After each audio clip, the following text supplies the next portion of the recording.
Meow, meow, meow, meow, meow, meow, meow, meow, meow, meow, meow, meow, meow, meow, meow. Oh my god. This is going. Easy going. Test. Test. Test. Test. Whoosh, whoosh, whoosh. Okay. Not okay. I spent like an hour and a half working on this. I am kind of restarting, also kind of not restarting. I have no idea what I'm doing, but I'm just gonna slowly grind it out. I'm gonna do it part by part instead, rather than trying to do everything at once, I think. Either way, it's gonna suck. Either way, I'm not holding on to the vision long enough. But I have found a few more references that may be relevant. And that, well, that was anyways, the end was way too energetic, but like nothing. Anyways, continuing. I still don't know what the value setup is specifically, so it's a bit of a problem, but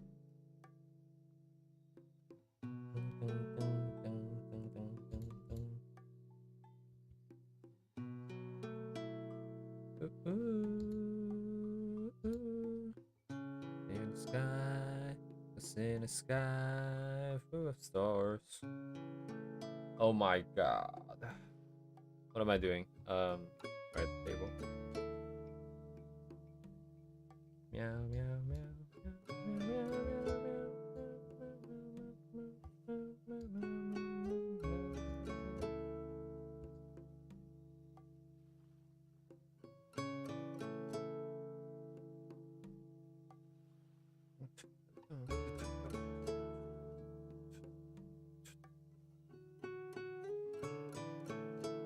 the sky.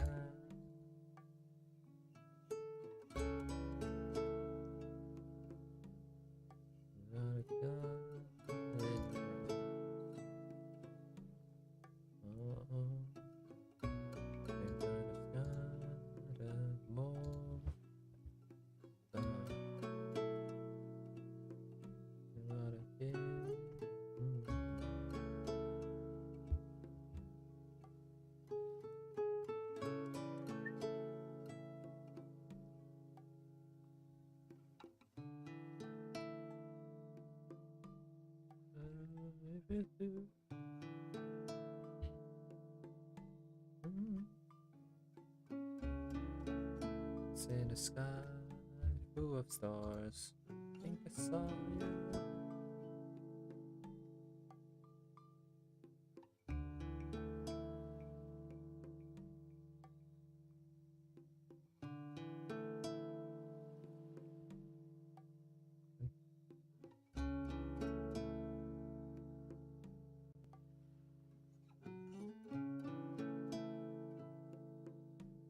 Hell yeah.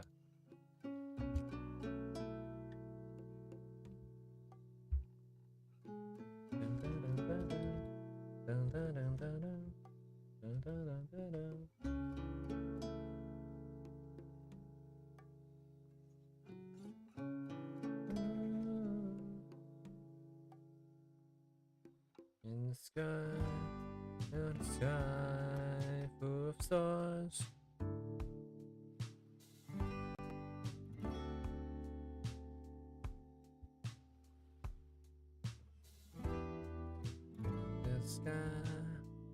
The sky, full of stars, heavenly. Hello, Ba.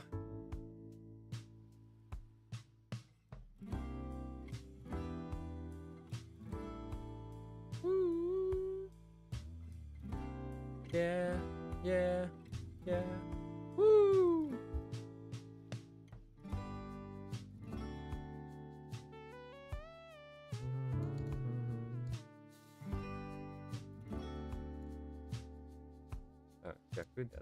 Wah, wah, wah.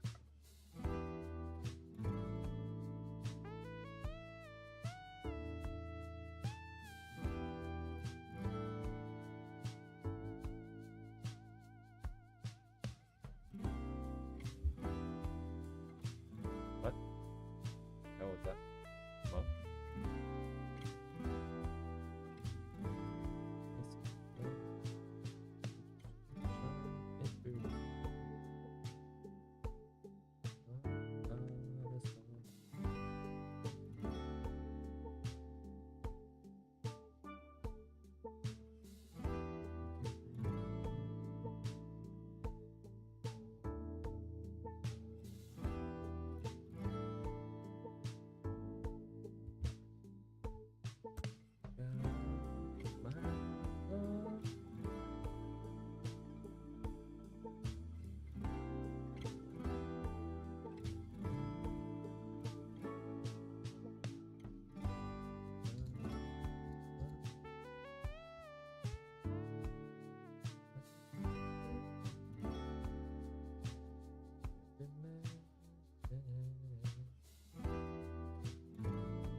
Oh man, it's like so many colors here. What is the best way to deal with this?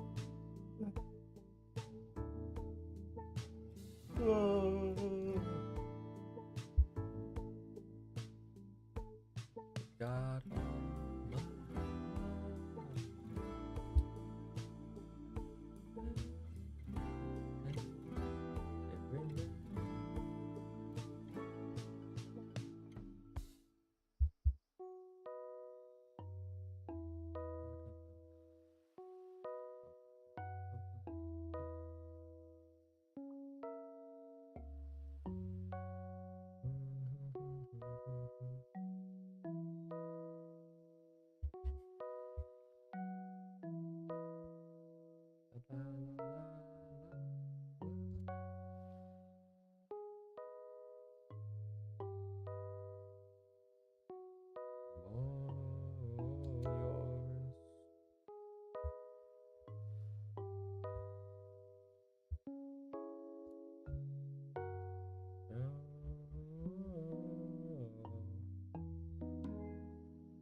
Oh wait, I should probably do it.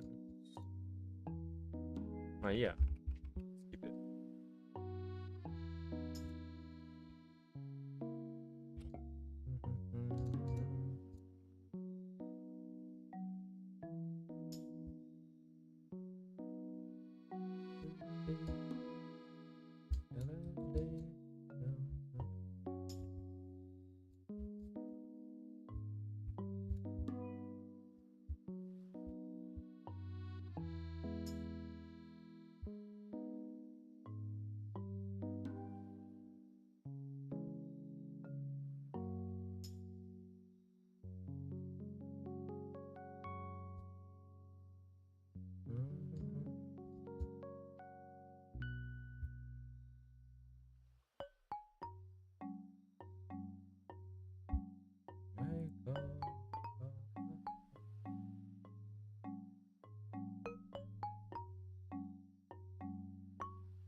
Oh, I see. Let me think. Sure, why not?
now. This is the greatest.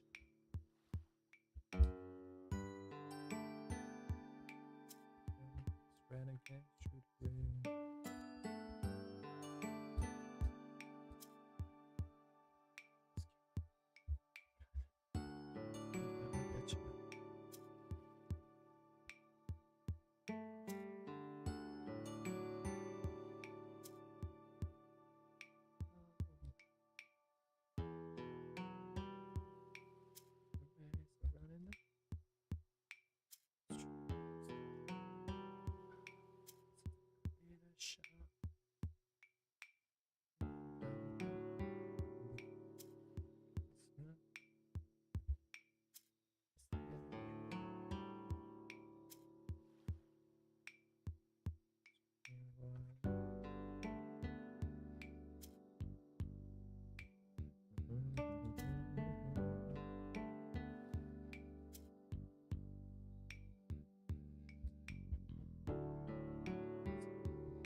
Hello, George.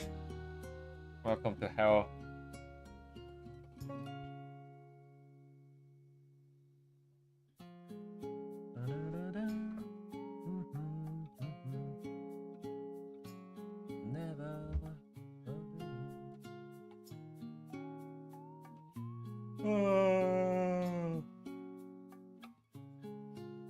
Stream's only been around for like half an hour, but I've been joined for like 2 hours. This is kind of very dreary indeed.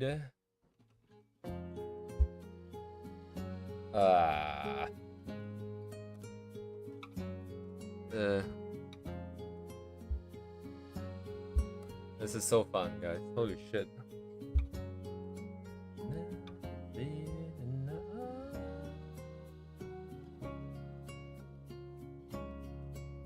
I need the intuition, man. There's no intuition for the colors, so everything is just set and then evaluate, set and evaluate. It's a very, very gruesome process, very tedious process.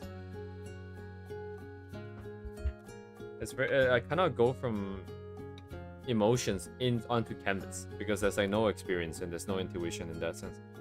That's why it's so painful. But at the same time, this is also the way forwards. So like, what are you gonna do?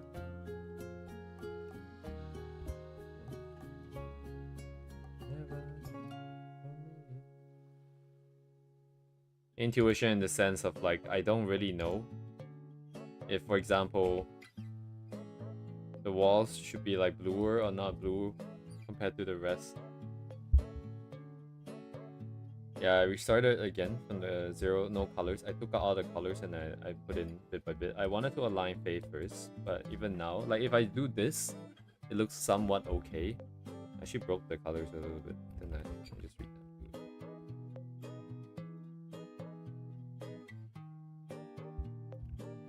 It's a little bit bluer like this.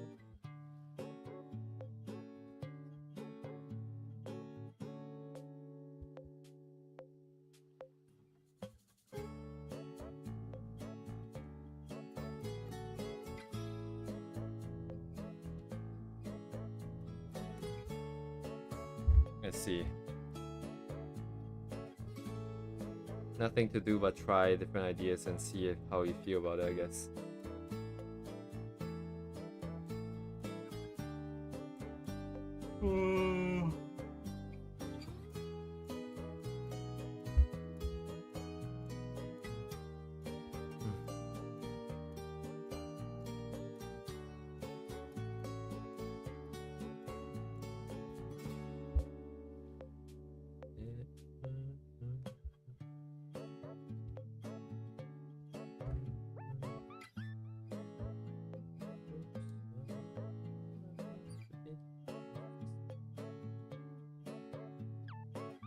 Look out, 'cause here I come.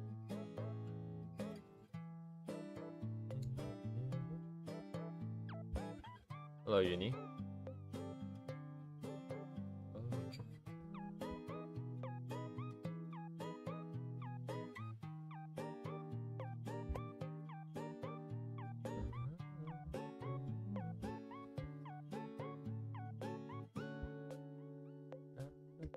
It's my skin. Fire away.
Oh, that's probably my keyboard. Oh my god, what is it doing?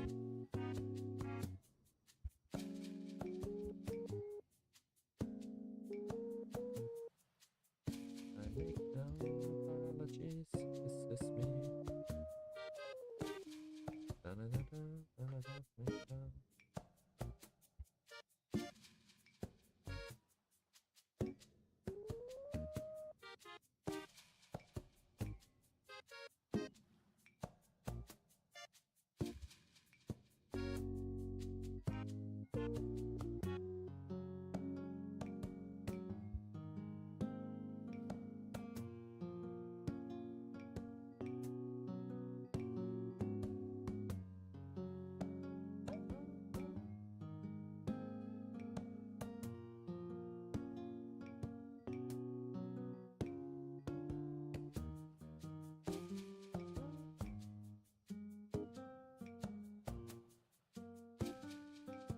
It's kind of cumbersome at the same time.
Mary Chrysler.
I'm doing what you hate the most. I have one layer for everything.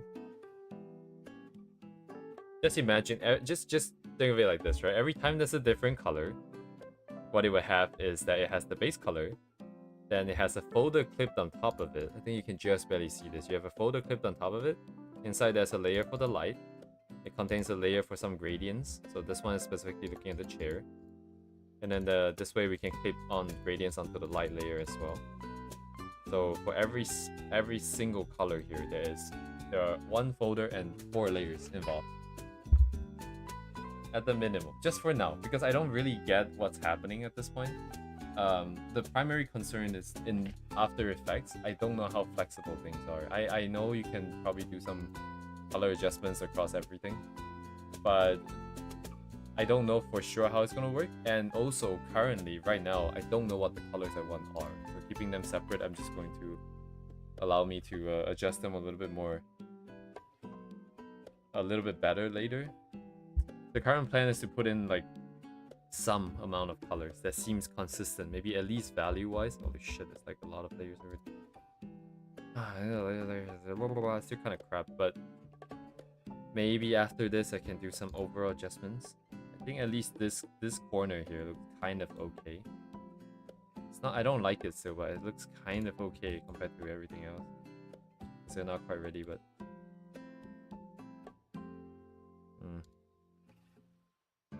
I don't know. I don't know.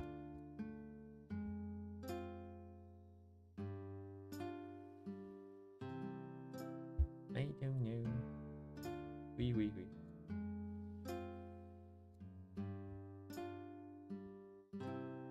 Oops.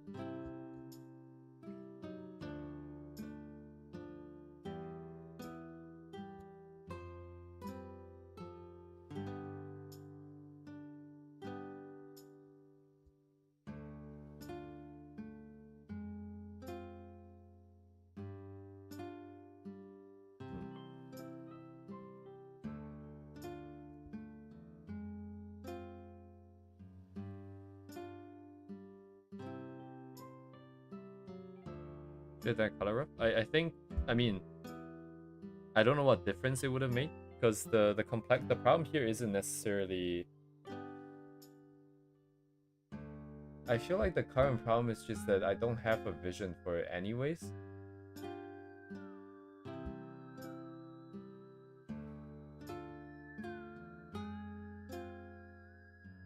Oh, I see. So, okay.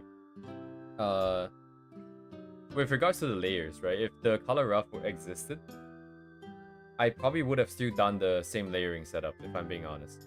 Because I don't know what the downstream is like in the process. And with respect to the colors themselves, I think I just didn't have a good idea. Once, like, went blue, I just didn't have a good idea either way. And because I was going to push through this clump and this idea anyways, it's not like if I do a color rough, it didn't work out, I can just stop and just not do this.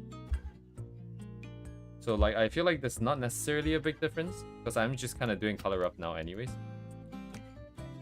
Nothing's really stopping me from painting over either. I just want to stick to this this process, because it's comfortable, I think.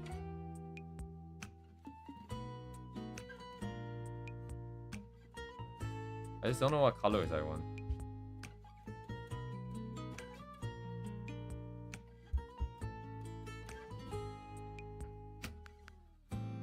Hello, Kirio.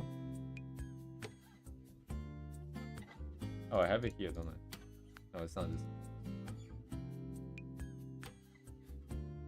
Copy as file.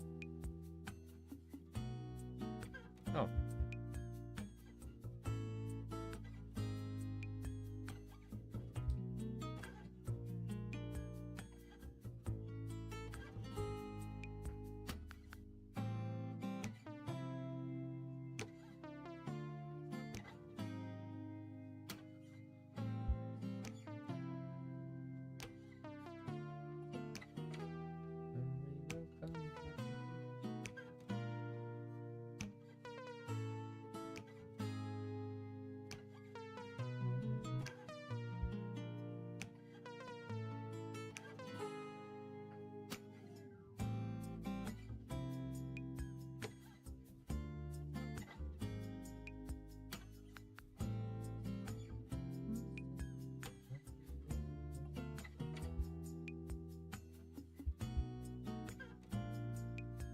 Yeah, the key makes no difference, does it?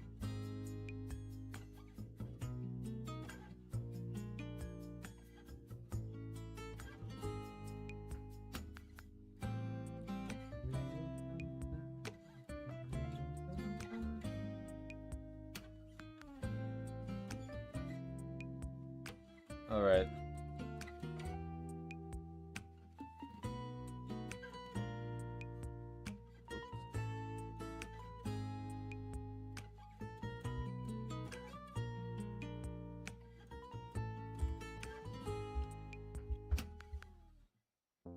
Accidentally hijacked my YouTube studio. Whoops. Where is let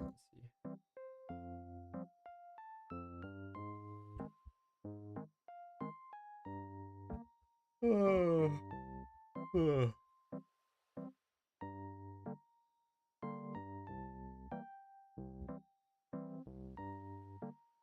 Let's see. Yes, yes, very agreeable indeed.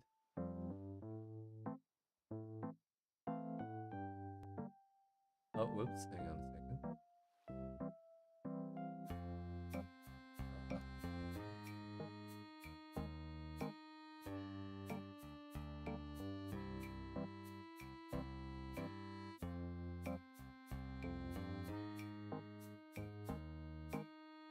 That's very nice indeed. Very clean. Pretty different from Dubé's usual more painterly stuff, I think. And more sketchy. The music is getting...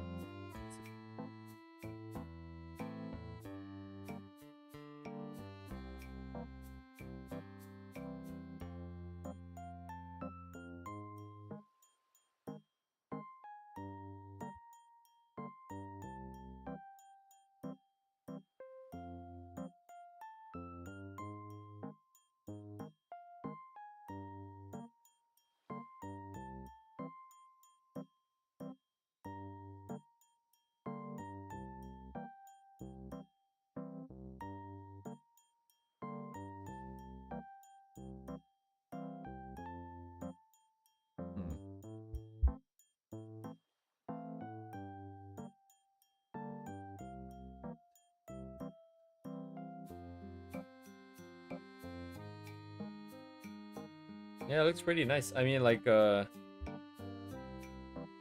let's see, right? Colors look really nice. It's always something saturated.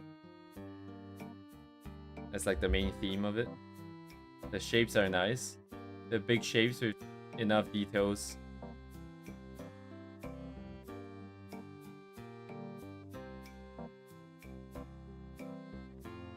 Everything is very clean, very controlled.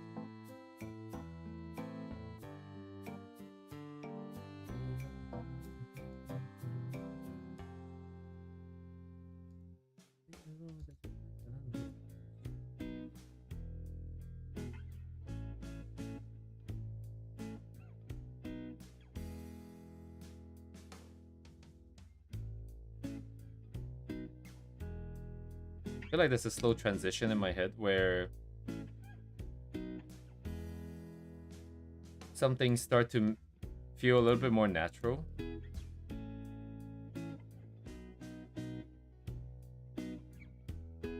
But only if I'm looking at it, though, I guess. If I'm painting this, it's still gonna be a problem. But, like, if we find enough references, it shouldn't... Right, okay. Lines are still clear.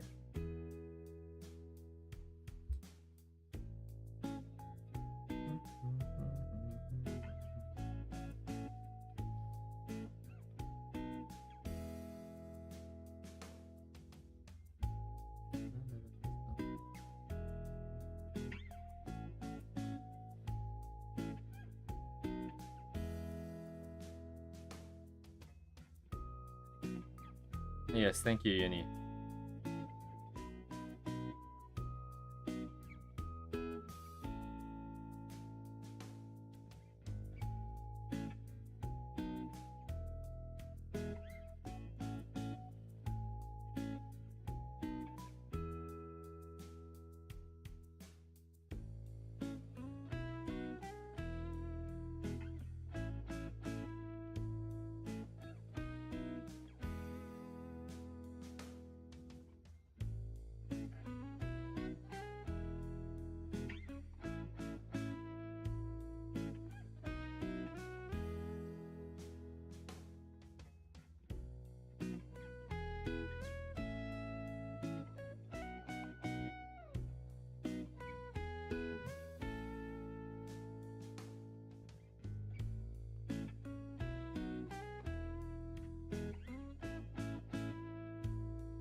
I like this one the most, I think. I really like the purple and the reds. Ah.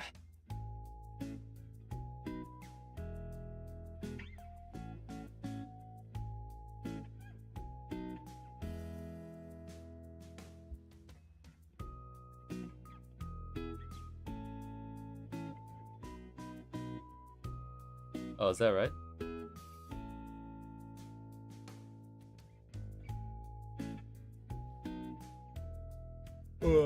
Let's see. Let me grab it.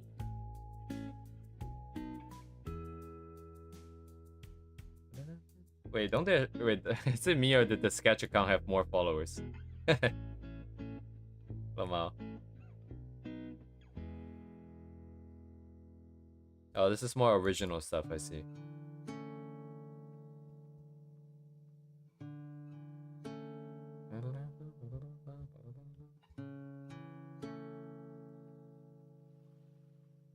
I think as artists go, this is pretty this is very agreeable. I like what I'm seeing. I like most of what I'm seeing. Oh, I have seen this. Oh, they drew this. I see, I see.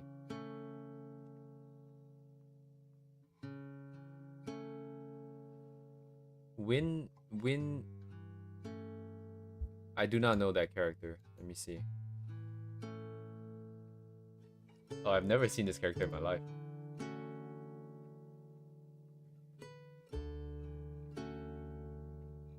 Oh yeah, holy, I've never seen this character in my life, actually. Interesting.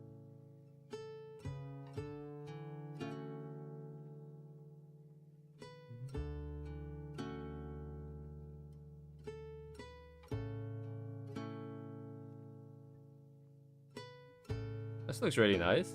What?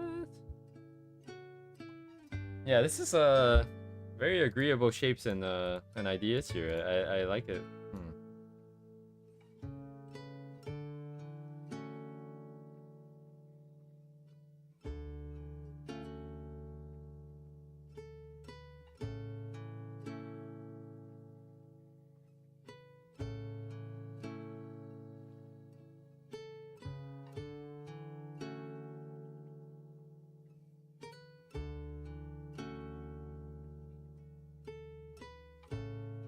They don't have a lot of textures, right? Not that much, I think, relatively speaking.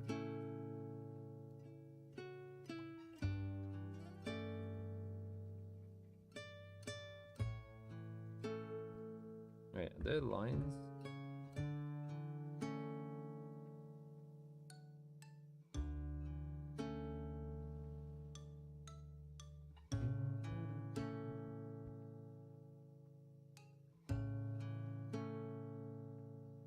Yeah, it's simultaneously like the balance of details, the shapes, the the crispness of the edges.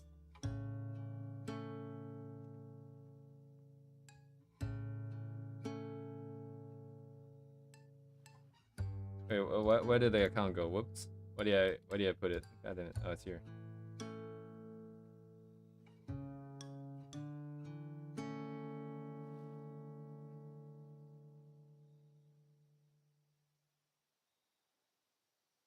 Yeah, the colors and the use of gradients. Too. Very cool, very cool.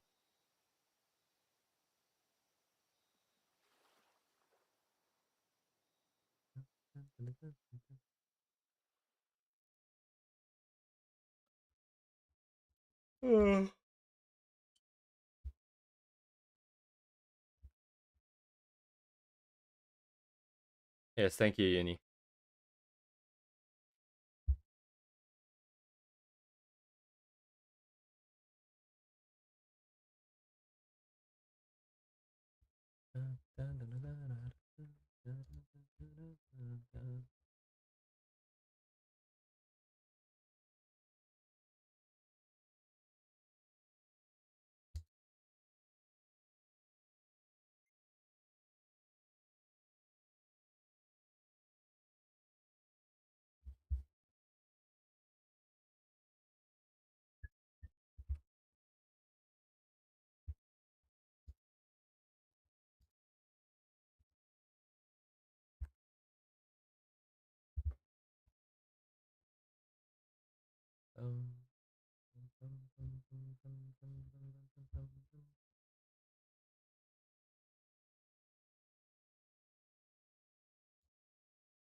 Ah, yes, thank you. Oh, wow. If I don't remember, what happens is that the YouTube Studio thing actually tells me that it's not receiving audio data. That's how I remember. If I don't remember, it just prompts me.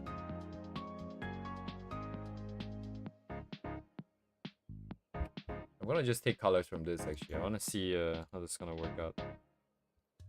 I've lost controls of the colors.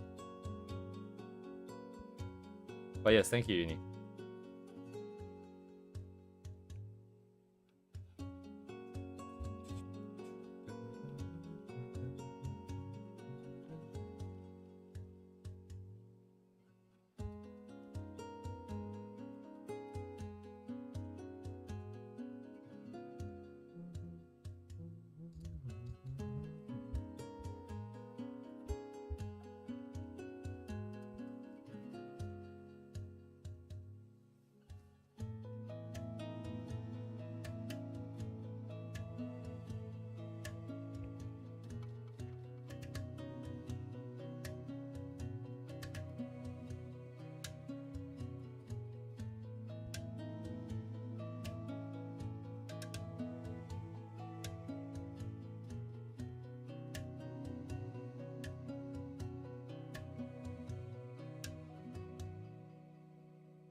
Stupid ass music thing. There's too many talking.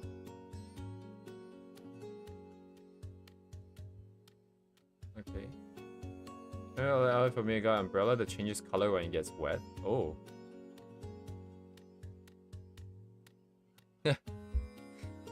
Wow. Gotta bring it into the shower. I'm singing in the rain. Indeed.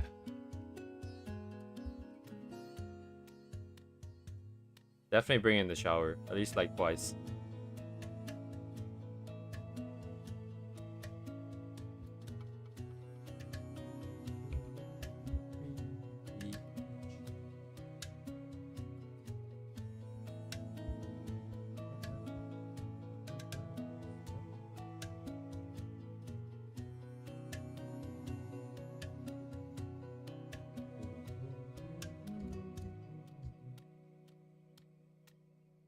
A lot more saturated than I expected.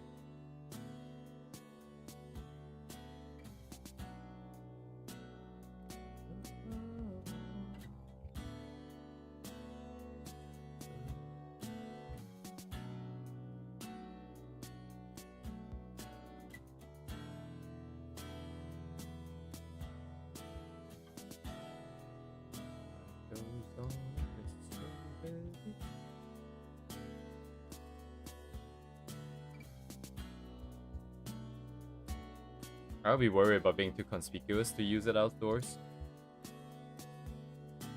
But I guess once it's done changing color, it's not like it's constantly flashing or anything. Oh, I suppose. Oh, I suppose. Paradise. Paradise. Oh.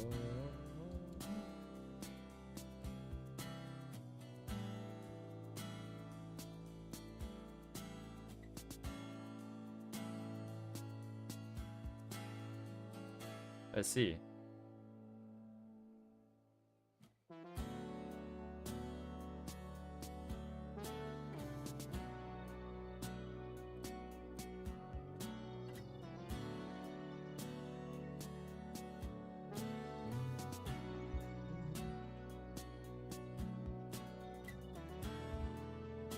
Maybe I shouldn't follow this.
I don't think I'll necessarily find what I want to find today.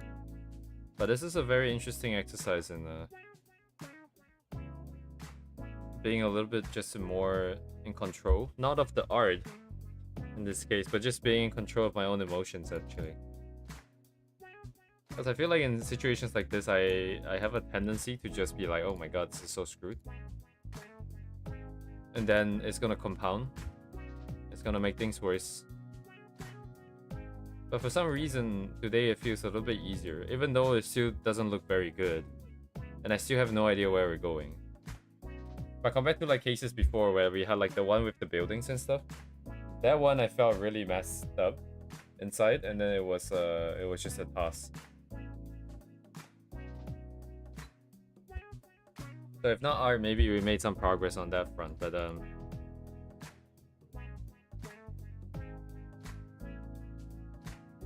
might just keep going.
That's the problem.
Oh, I can still feel it, right? The lines are still there.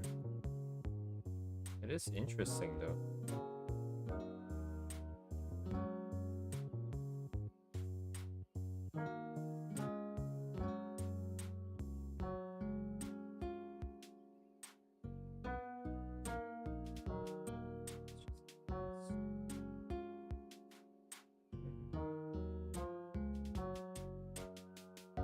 I feel like I'm right on the edge of knowing what I want and not knowing what I want.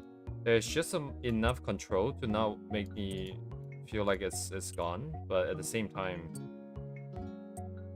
it's still pretty foggy. But for some reason, it doesn't feel that scary like usual. Oh my god, this color, holy shit. But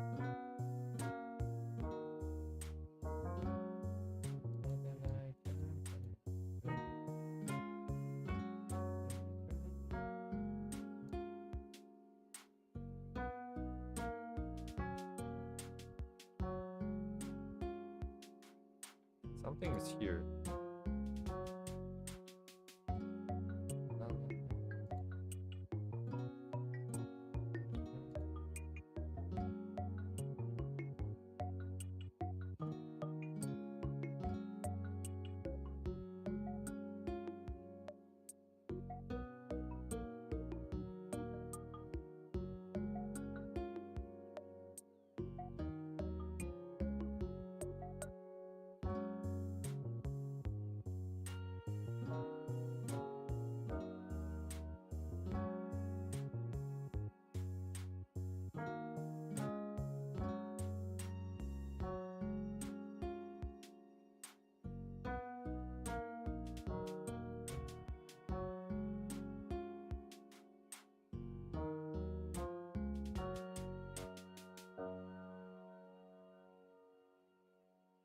Hello, Dave.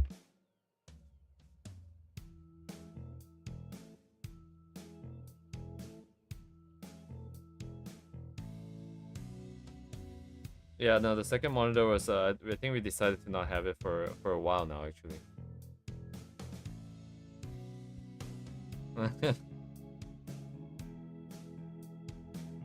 Hello, Dave.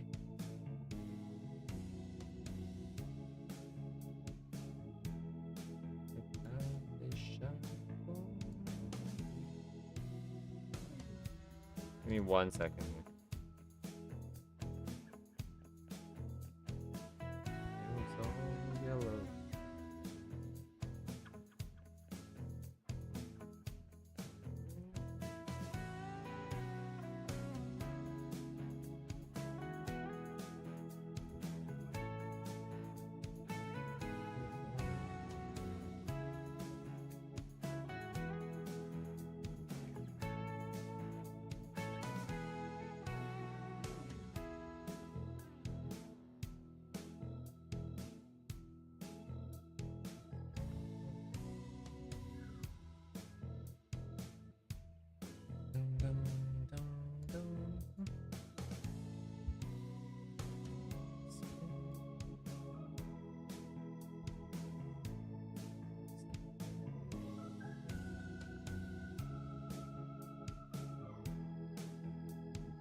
See, the great thing about this comment that you made is that I completely understand what you're trying to say, but because I've never heard the music that I'm currently playing, since only you guys get to hear it, and I've never heard this myself, and I've also never played Sims.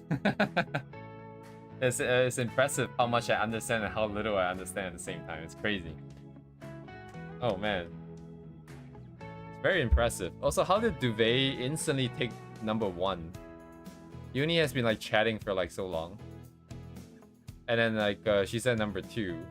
And then instantly get bumped down to #3 the moment Duvet shows up. Look at that.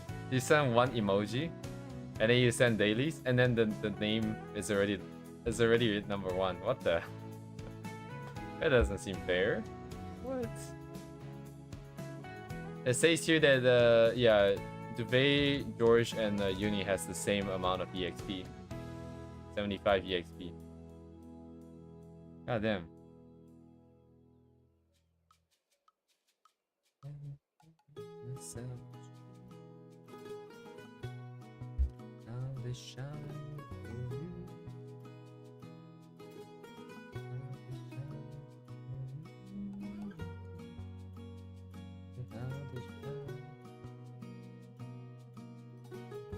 Very cool, man. Oh, here. Wow.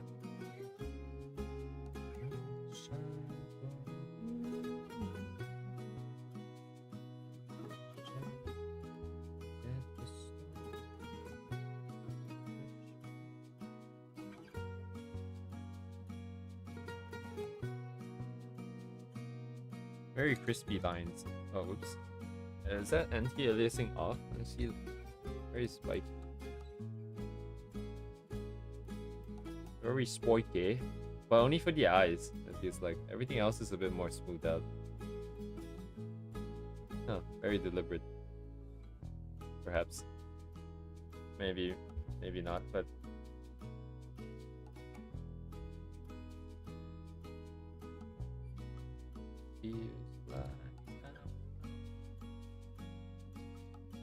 yeah, I thought she was not. I thought the pants had like a giant ass hole in the ass area or something. What am I looking at?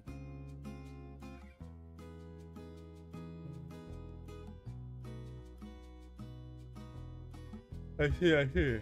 Very oh, people almost kissing. Yeah, this is Duvet Daily, alright. Almost kissing. Almost there. Very nice.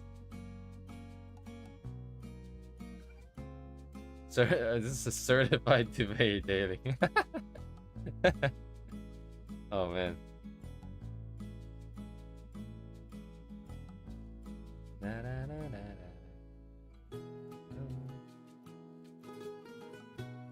Yeah, the improvement. Oh, what is this?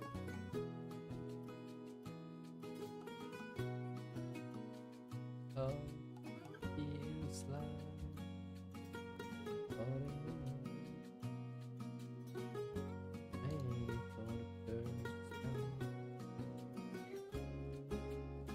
K-pop, huh? I wouldn't be able to recognize anyone, I don't think. I'm just admiring the brushstrokes.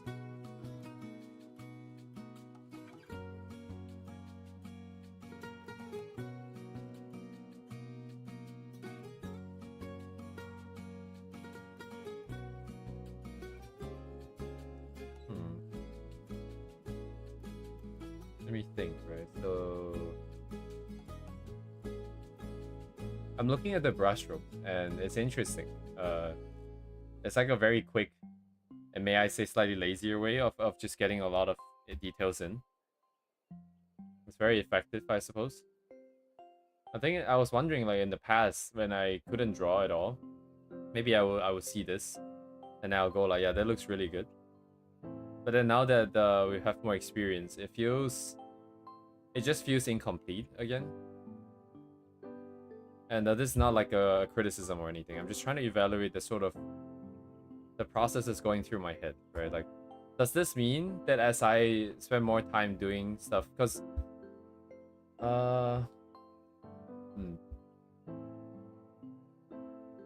the way that I perceive other people's styles will naturally change over time as I gain experience and form my own sort of preferences. So I guess this is like progress compared to the past, where I know that I don't like this, but I can still recognize that it is effective and a specific style, I suppose.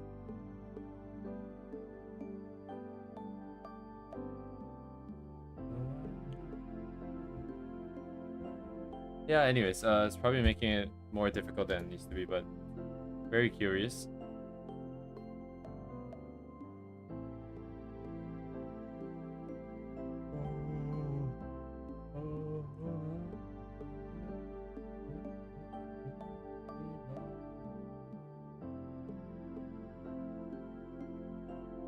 I do like this though. Nice.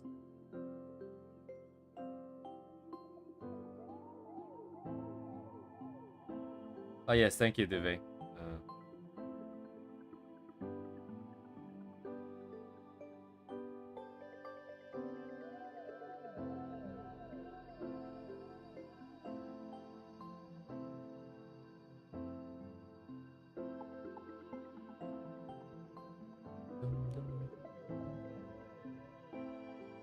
I think I still have Unis one open, right? Over here.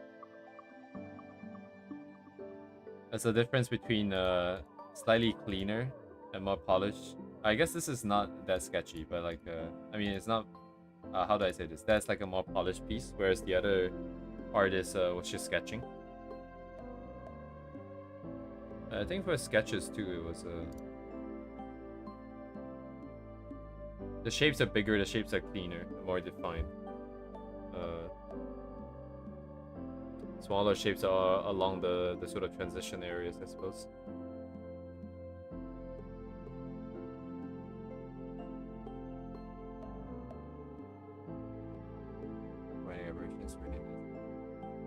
But yes, thank you, Duve.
Yoink.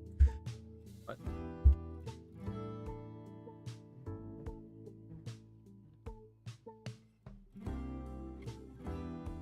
I'm trying to group values right now. I am kind of going all over the place, but I think something in this process is becoming a little, it feels a little bit more intuitive. I am lost, just as lost as always, but at the same time it feels like something feels different this time. Slightly different this time. It feels more doable despite the thing being more complex and also having just no direction as always. But yet it doesn't feel like it's completely a lost cause. It feels like if I keep at it, eventually I'll find something here.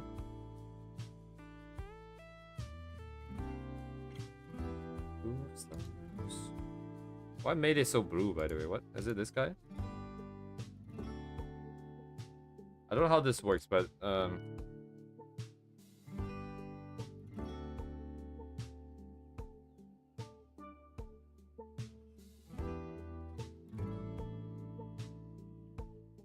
actually, it's interesting. What is the RGB number here supposed to represent? Because there's 3 channels, right? Well, there's 4 channels, but if we ignore alpha channel, RGB has separate values, but this is only 10 to 255. So the numbers themselves got somehow merged. So 3 numbers got merged and we got represented by a singular number, and same thing for the output here. So That's probably why I made it so saturated, because it just bumps shit up. But like, values-wise, this seems a little bit better. I'm not sure 100% if this is what... I'm sure there's something else that I would like to change, but... Seems a little bit more cohesive, right? The middle is a little bit brighter because of like glow and whatnot. The values here are a little bit better grouped. That being said, how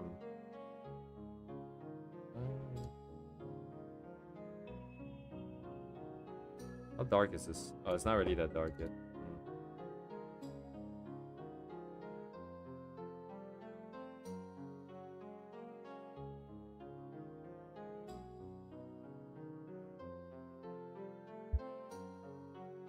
75. It's just too colorful, but value feels a bit better. Just a little bit better.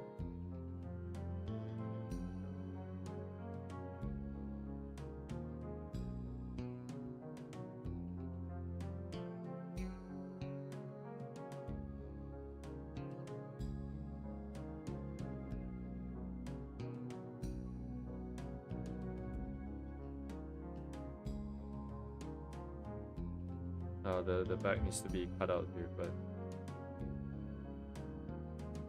wait, I can still do it though.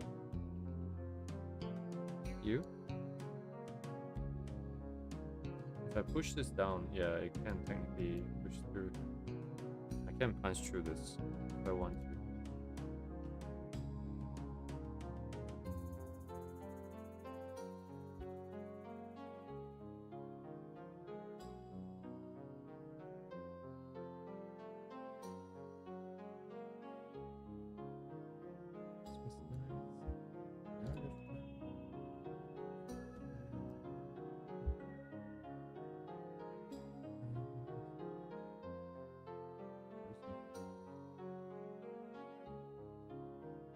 Oh, I see. I don't have a bar there.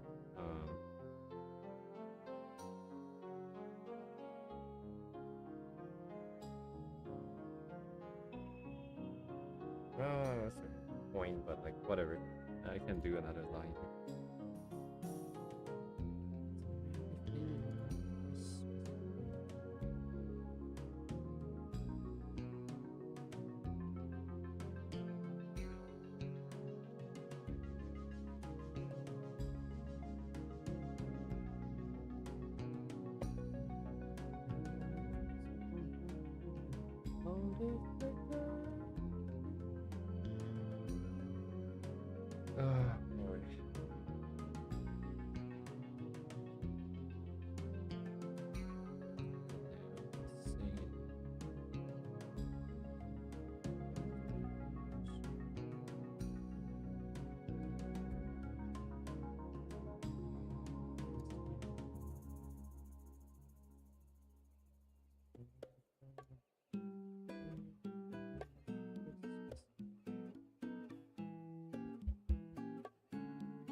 What? Am I blind? Where is it?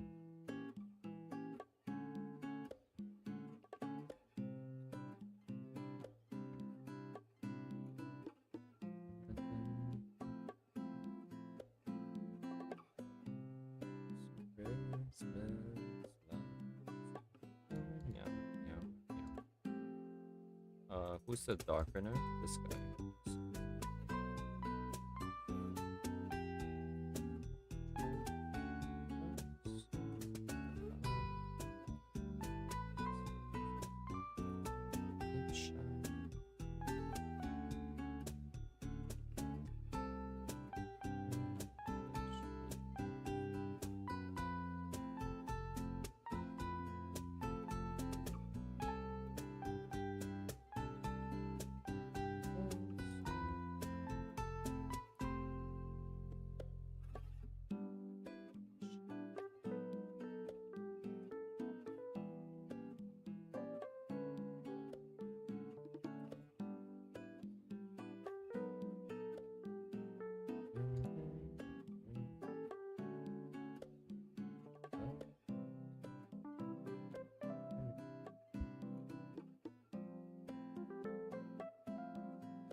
Mao.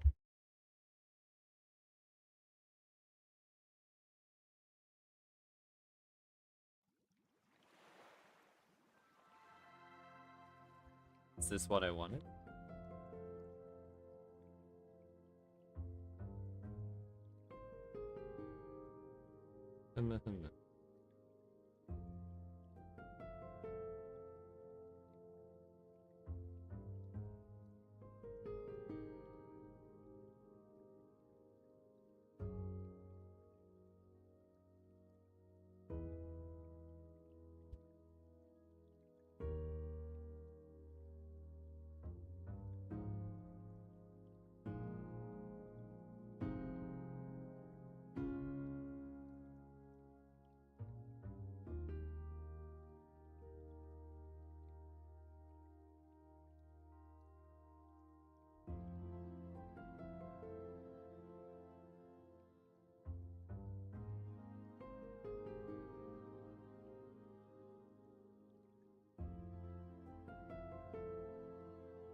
might end up just painting this.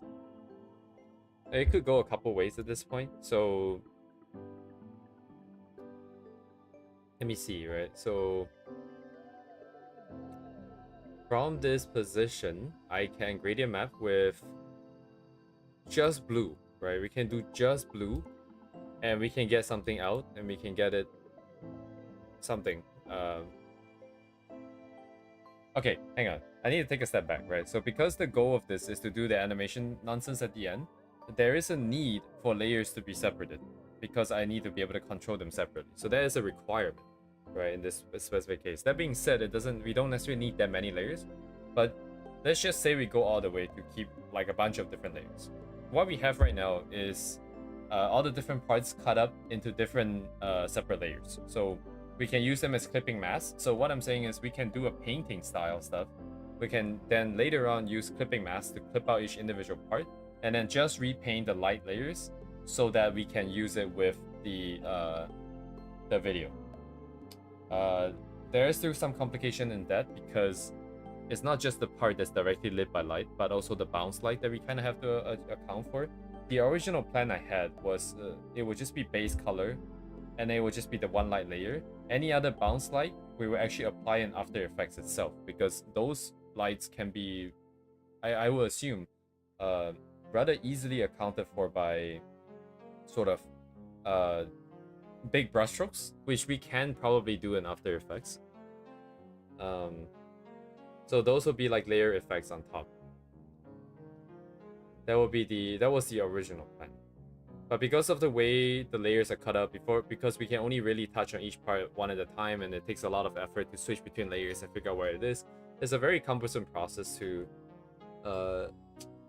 figure out the colors if we don't already have an idea, which goes back to Uni's suggestion to do color rough. I think this is probably the main reason to do color rough in this case here.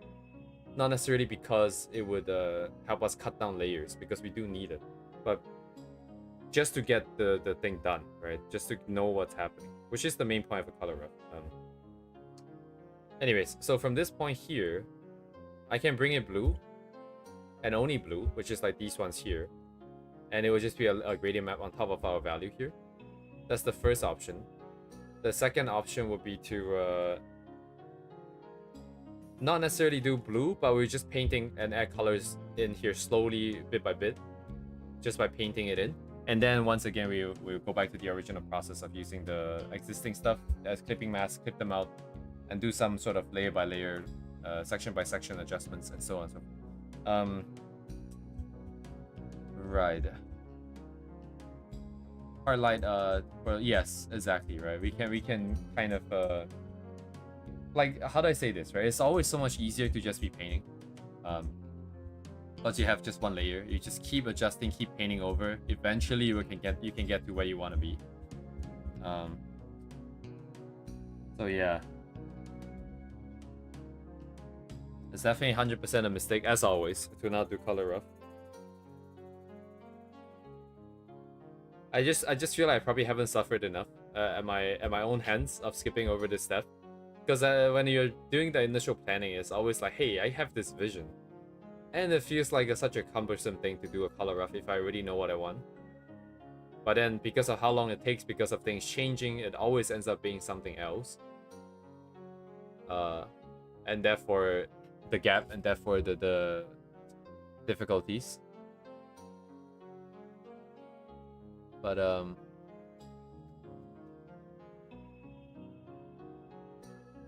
sorry, a new layer to do what, Duve?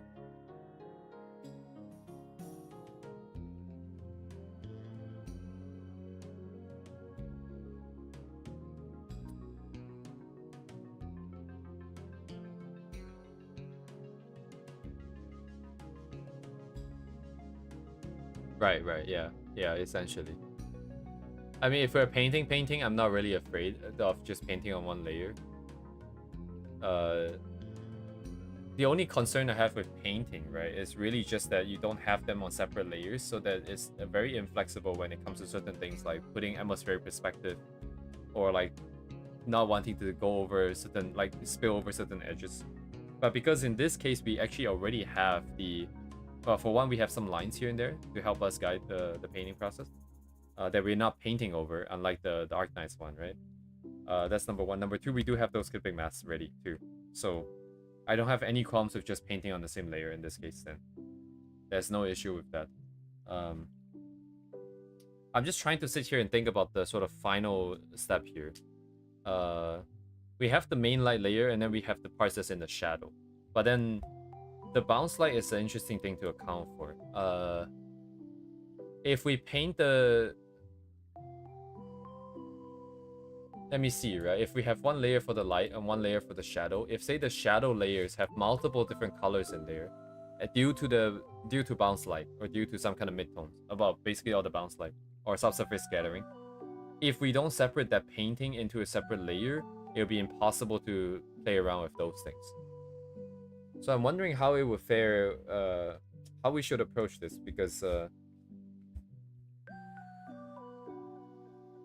what I could do is, instead of using a bunch of different colors per se, we'll keep it monochromatic for that part. So whatever base color it has, and then some other sort of just a desaturated version of it, maybe darker, maybe brighter. We're painting some shapes with that, but then the actual sort of coloration from, say, bounce light, from local bounce light, maybe the hair's purple is bouncing onto something else, and inducing a little bit more purple. That would have to be applied on a separate layer, on the layer mode. So it's okay to have the values there, but it cannot have the color tied onto it, I think. Just speculation on the process downstream, but in any case, I think that can be... I can worry about that later, because you know, there's always the color rougher. Since I'm changing this, oh, there's a... what is this? Mixing mode. I didn't know this was an option. Was this new?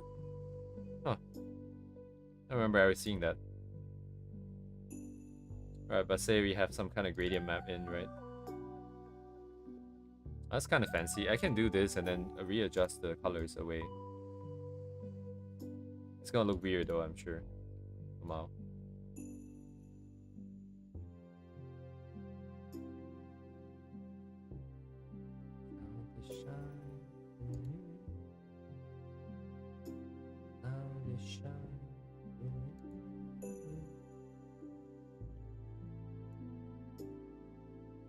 Yum yum yum.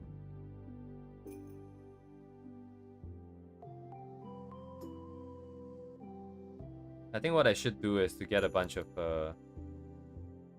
gradient maps that, like, these kind of gradients that people have already created, so I don't have to create it myself, because that involves choosing colors, and that is the part that I am not good at. Seems counterproductive to be able to do that ourselves here.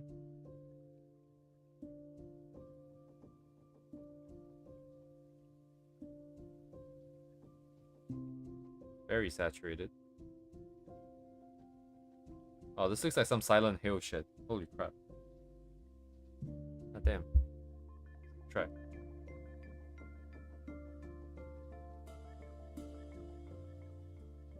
Feels like...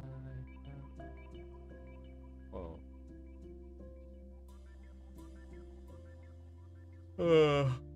Whoa. What is this? Divide? Huh.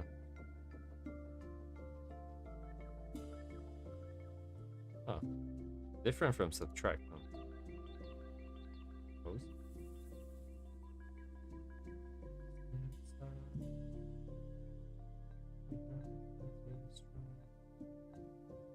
Oh, this maintains the values better, is it?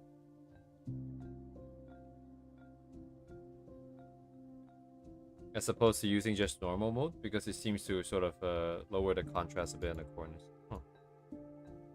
Interesting.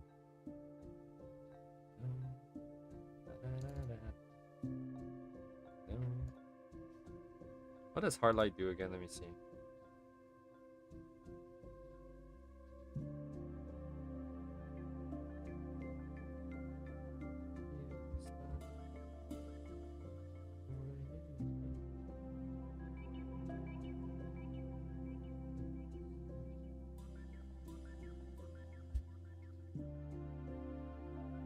Interesting, interesting.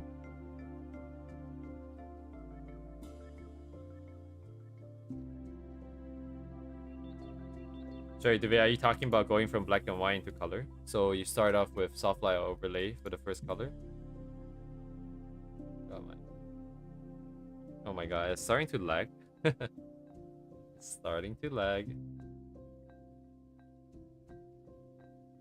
But still doesn't change the fact that I don't really know what kind of color I want. I would like it to not be blue, but like I think at this point maybe I should just commit blue first. So essentially it's still just a value study. Value like the black and white thing, monochromatic, but it's just blue, I suppose. And then slowly tweak it from there, I suppose. What is she playing? It's gonna be some VR chat world. I wouldn't worry about it anymore. The main thing is to get the color on the scene to be the color that we want, and then I can figure out something to put on the screen. So the light source is gonna work for ours this time. We're not gonna think of the light source first.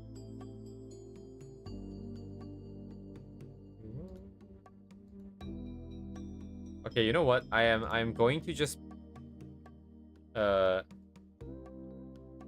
acquiesce the colors from this reference. What does acquiesce mean? I forgot.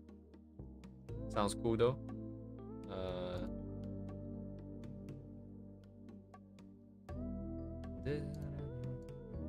Yield. Acquire? I'm using it as though it's acquire. How do you spell acquiesce actually? Acquiesce. Accept something without protest. Oh, okay, never mind then. Thank you, Duvet.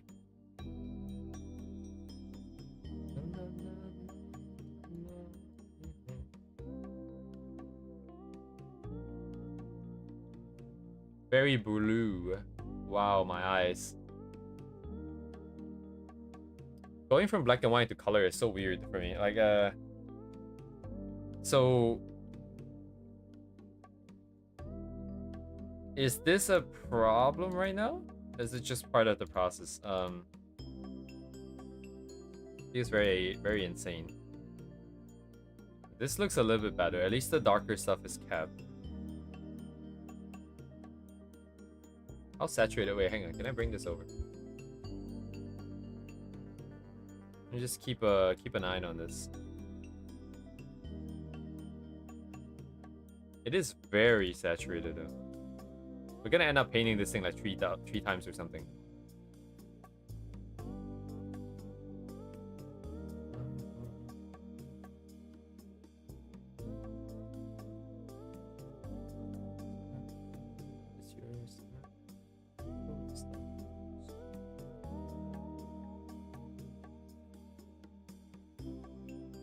But what now though? I guess you paint.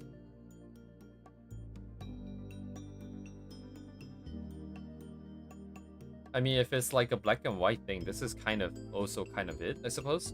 So we do want more colors. So I guess we have to slowly put colors in. Is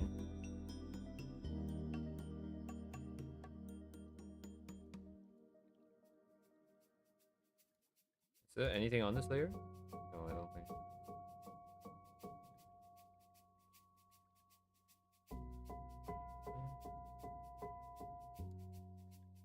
Yeah, it's getting ridiculously laggy, I think. I should probably start to... I should just flatten this. Hang on. How do I dupe this?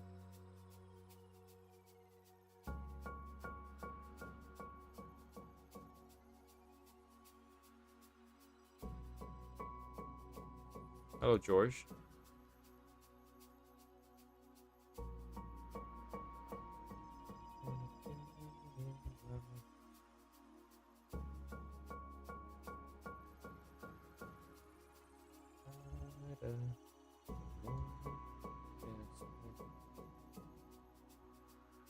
Yellow. Welcome back to hell.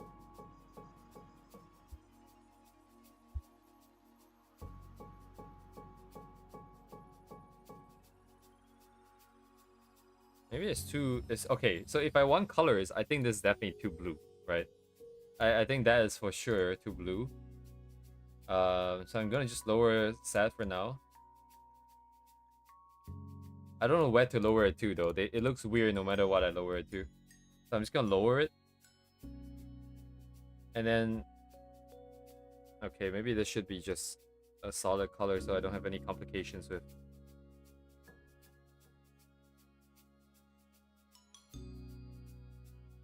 The problem is, does this actually keep the values though? It doesn't seem to really keep the values. It keeps a bit of it.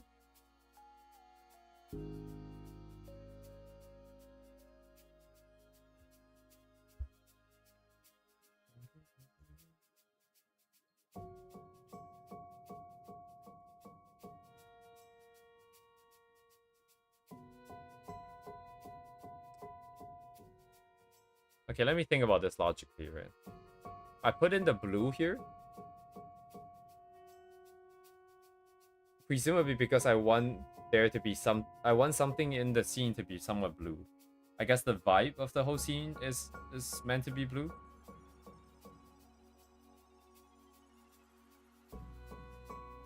So I feel like, because right now nothing looks good, right? I feel like some parts should look right. Otherwise, it defeats the point of putting this in the first place. Something in here must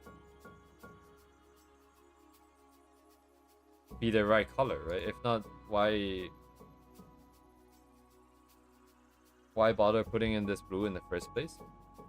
Would I not just start painting like this? What?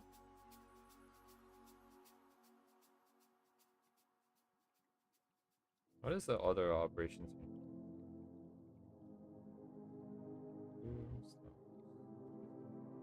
Oh, what does hot light do? It's so weird.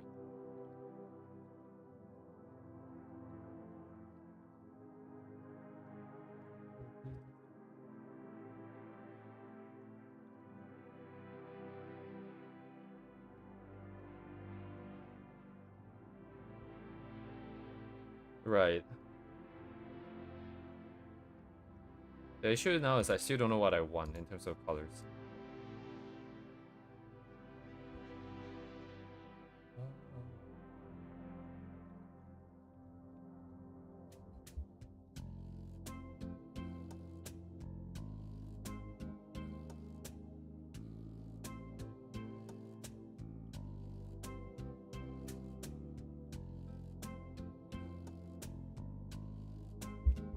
I mean, I guess the whole point of doing this whole process is so that we have the values kind of in check.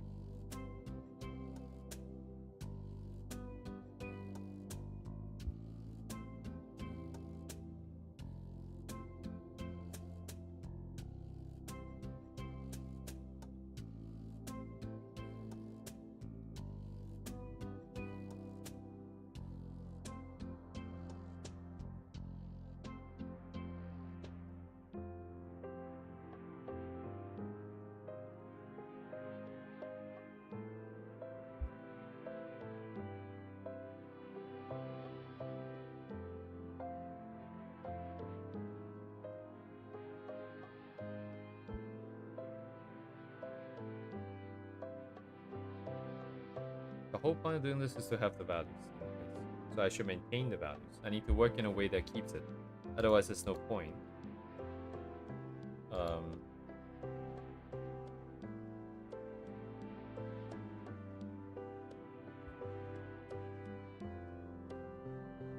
Right, so let's say I do this insane thing. It's very, very blue. How does it compare to this?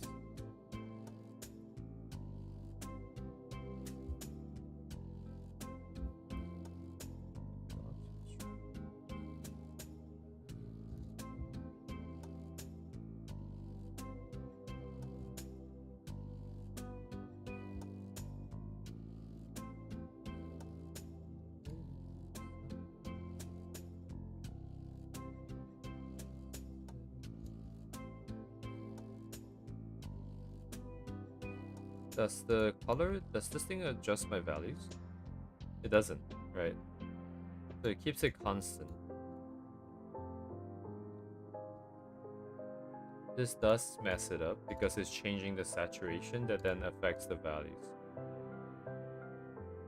Okay. So rather than doing it like this,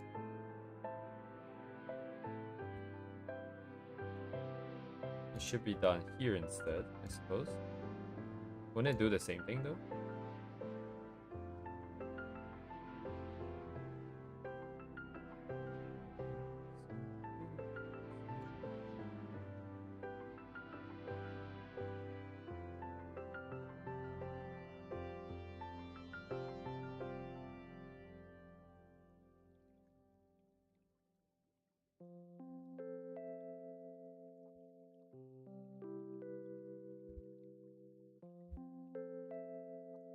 I don't know.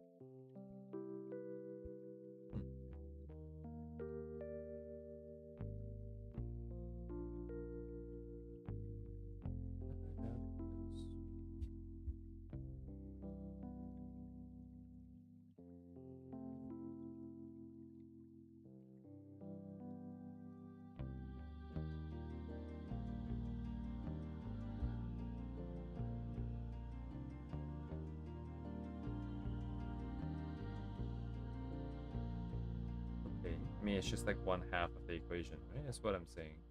That's what this is. It looks so janky though.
It does make it bright. It does change the values a bit.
This is a very interesting experimentation this time around, I think.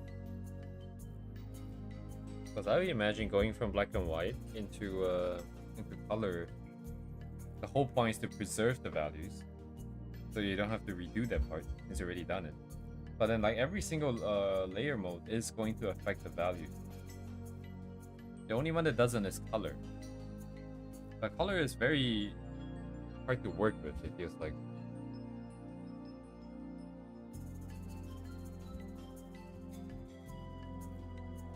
Everything looks really...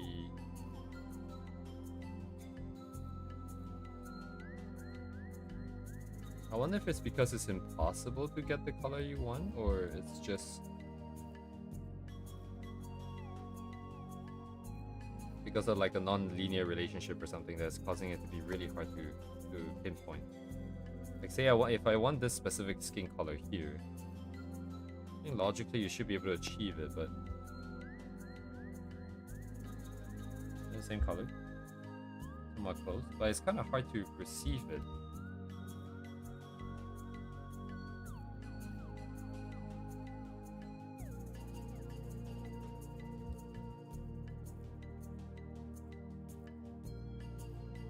If I want this to be orange, then I don't really know what color I should be picking.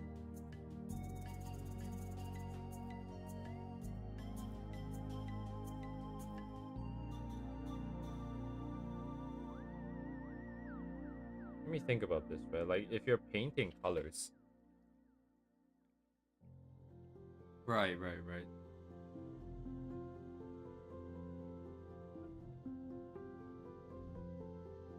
The issue remains that, so I have no vision, that's number one issue. Number two, the process itself, I guess if you're painting colors, you either put in the color directly, the one that you want, under its lighting condition, under the specific lighting condition, you have to put that in directly. Or you have to, or you use some kind of layer blend mode, and then you can put in the base color in its original form, put in the local color in its original value in hue and saturation. Then you put a layer on top that simulates the light hitting it to then get the color that you want. Right, so that's the two ways of going about it.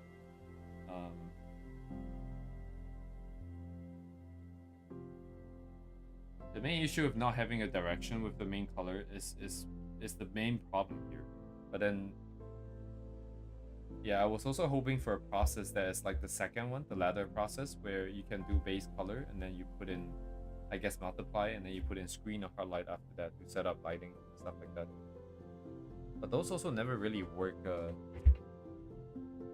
It's not that easy either. It's not like, I guess it makes sense that it's not, you know, you're not just gonna be able to magically have solutions in front of you. You still need the direction yourself, right? Guess that makes sense.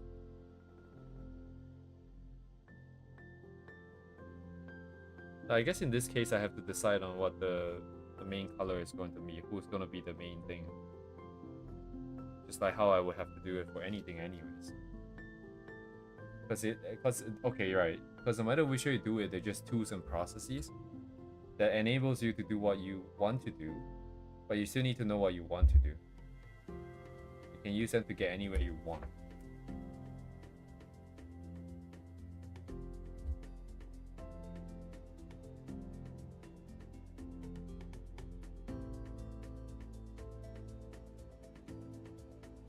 I see this and I think it makes sense. What I'm looking at, I think it makes sense.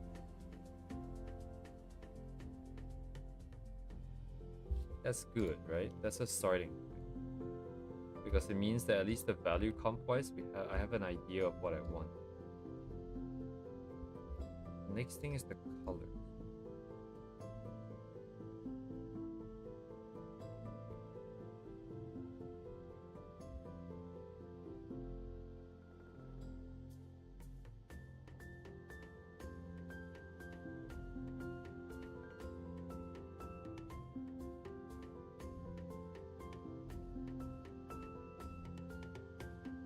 Yeah, no. Painterly or clean or rendered or not, we can make it work as long as the layers are separated. So that's not a concern. We can lock onto any one of these. But none of them checks out exactly either. That's very curious.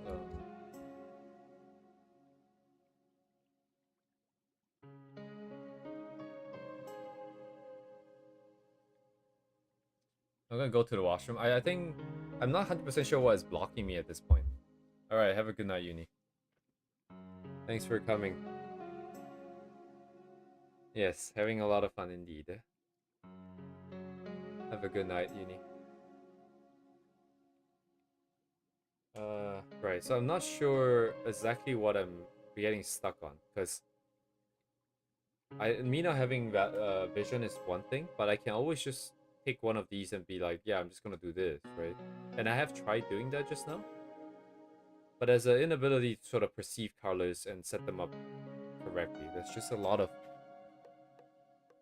It doesn't feel like I am getting it right in the right direction each time.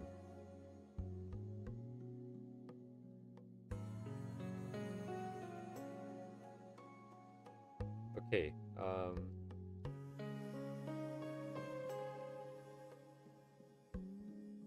where can I go from here, right? I can continue to play around with the layer modes, but it feels kind of hard to work with. But that being said, you know, never done it before. That makes sense that it's difficult and not that intuitive. The other way would be to just take one of the references color and then just roll with it. So I'll just pick color and place them. But I tried doing that just now. It's kind of weird, the colors are.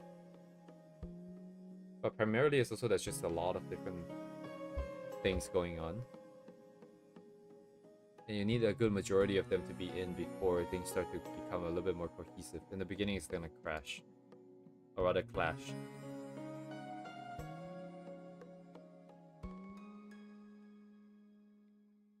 Yeah, I'm gonna go to the washroom. I'll be back in a bit.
Okay.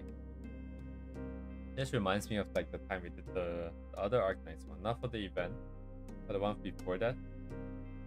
And then that one had like a black and white setup ready, but then I wasn't able to work off of the black and white just because it felt too weird. I had to rebuild the thing from scratch.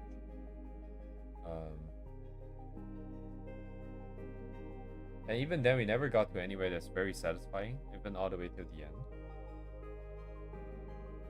It was just barely acceptable. How do I want to approach this thing now?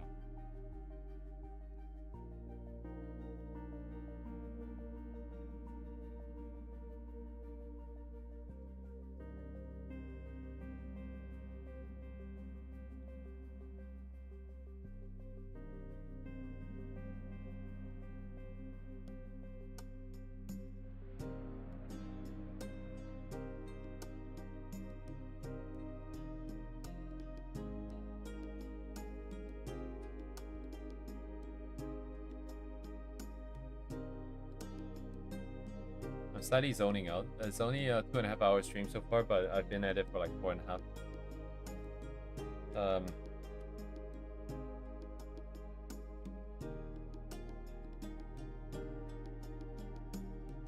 think the easiest way forward currently is to ignore all the separation of parts and then ignore this value setup for now. I think the value setup, just like before, is just a good reference. It's interesting to have everything side by side. Okay, let's just bring everything into the thing real quick.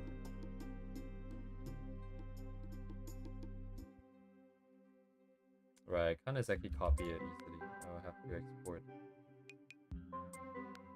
Can I copy into clipboard? Would be a nice quality of life, but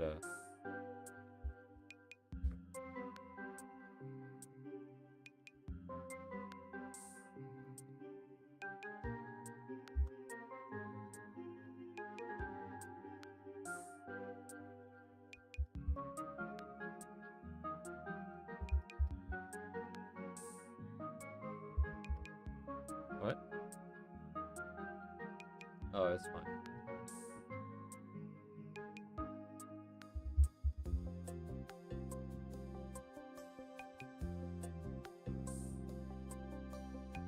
We'll figure this out one day. It's not intuitive, this is a problem. Oh, my shit is so big, dude. What the?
Neither here nor there, huh? Those are not really that big of a problem.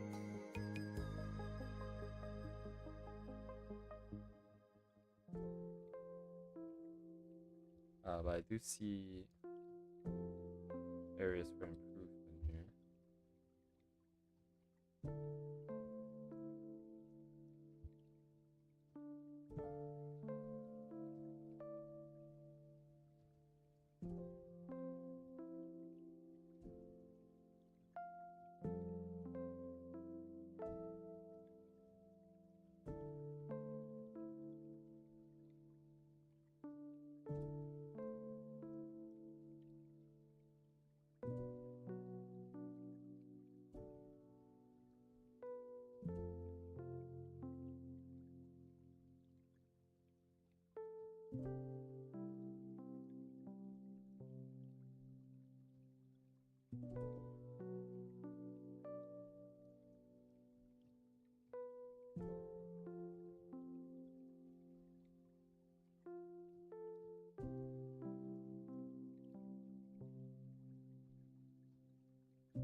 mean, there's only one way forwards. So just keep doing things.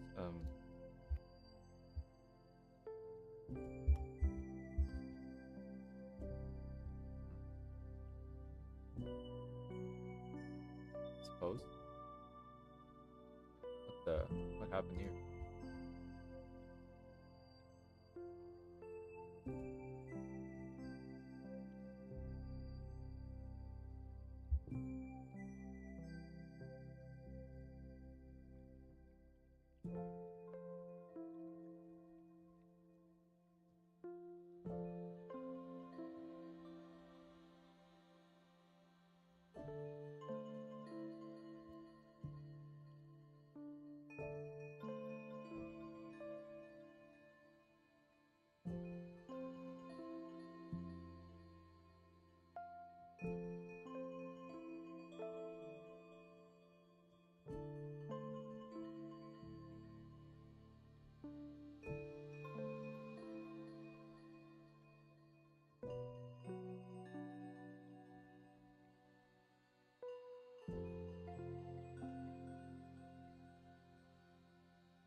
okay. I think the main takeaway from this piece, I'm not giving up on it just yet, but I feel like throughout this process of trying different ways of working, I think I sort of get the idea of just exploration a little bit better now. I think precisely because we've tried so many different things, not just this piece, but like all the other things up till now, have failed a bunch. And also gained some experience with painting. It started to make sense now. I think so. Previously, I think this process didn't work because it was a very scary process. You just jump in, you just kind of do whatever, and it doesn't look good, and you don't really know where you're going, and it just feels like you're never gonna get there. But like at the same time, right? So that is the main issue of why it didn't work, right? It just feels like it's too shaky. It's too shaky ground. So I guess it didn't have the confidence that I can get somewhere. And everything is also very overwhelming. So there's like two main things I'll say. I'm gonna write this down somewhere because I'm gonna need it in my notes later for the stylization thing. Color exploration.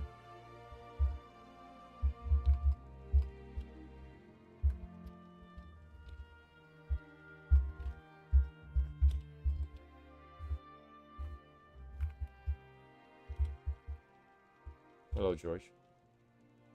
Yeah, this is all like it's very interesting to me, the transformation that I'm going through throughout this this 1,000-hour journey. So basically the whole idea of a color exploration, right? Where you don't have any idea. So no vision, no idea where the end goal is. Just explore. Scary. Cause a lot of back and forth. Overwhelming. Since you are kind of deciding a lot of things at once. Light, shape, / color, grow vibes, value balance. Everything you're kind of doing at the same time, right? Once you put colors down, the colors themselves define a lot of things, because the values define the form, the shapes define certain sort of I guess like some kind of design, right? For example, shape language can be rounder, can be sharper. It defines the textures, it defines the material based on how you put down the light. And then the colors, of course, the colors themselves changes the mood of everything. So everything comes at you at once. So it's really overwhelming. And the main reason I think currently that I can kind of do this is that it doesn't matter too much, in the sense like previously I would get overwhelmed by actually I have no idea. Hello, the virus. Actually, it's kind of the same thing. I'm still perceiving everything as a whole, but then the difference being that I feel like it's a little bit easier on my part to just ignore how bad it looks, but just get a feel for, hey, I want this to be slightly different in this way for X, Y, and Z reasons. Maybe the reasons make sense, maybe the reason doesn't make sense, but it's just that it's an idea. Okay, hang on, let me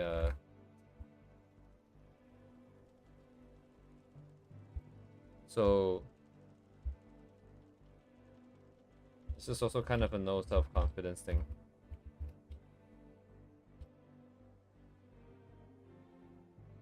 Oops.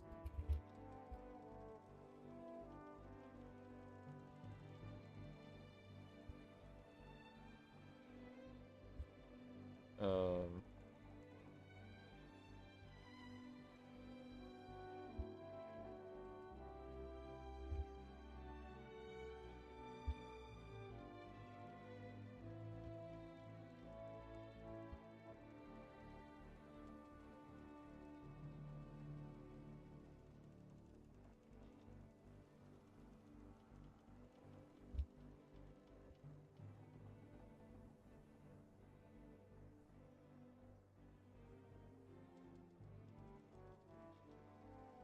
Oh, right, yeah. I can't type.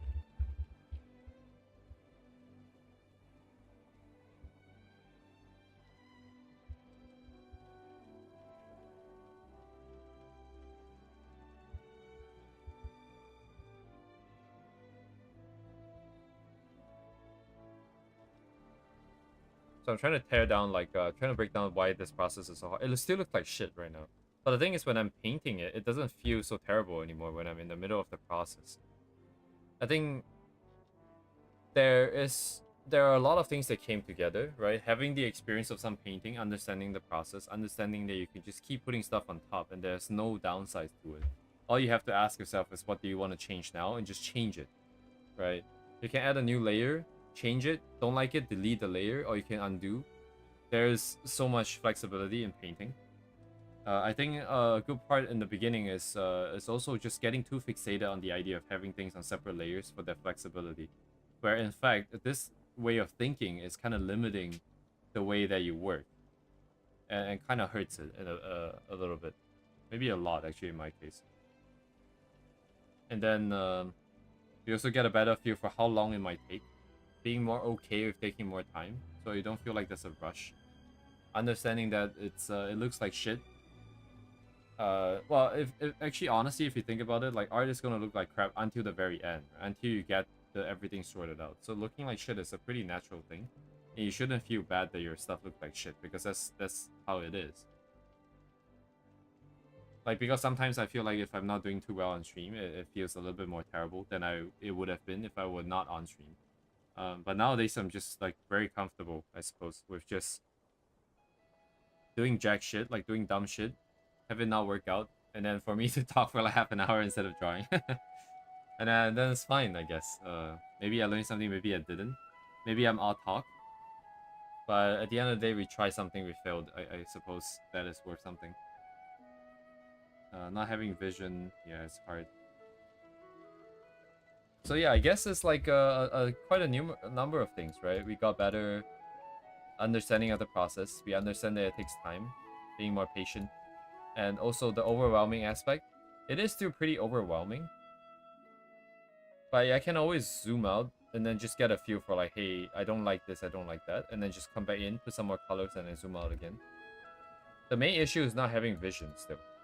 This is definitely the main problem. Also, we got some self-confidence as well, but mostly from this. So it's just experience. This is also experience. This is also experience. But not having vision is the biggest problem here because I don't know where I want to go. Yeah, what to do when stuck, right?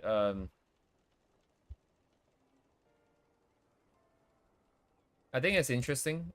Seeing someone else do it, I think would help a lot. I think honestly, if I saw someone else try to break through this every time instead of just seeing time lapse, it would be very helpful.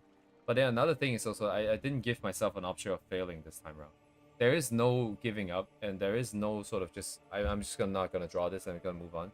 We're a little bit too invested in this for me to just give up, and as a result, I have to force my way through. And up to now, we've tried a couple different methods. We have tried, just to catch you up, catch everyone up on the process here. So it's been a mess, right? It's been a huge mess of things that we have tried.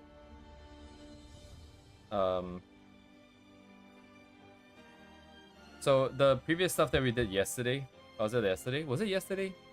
Anyways, my timeline is getting messed up, but I kind of nuked that, so we don't have that anymore. But I restarted today from scratch, right? So I started 2 hours earlier before stream started, and I just put in a base color here. I should have separated the layers here, by the way.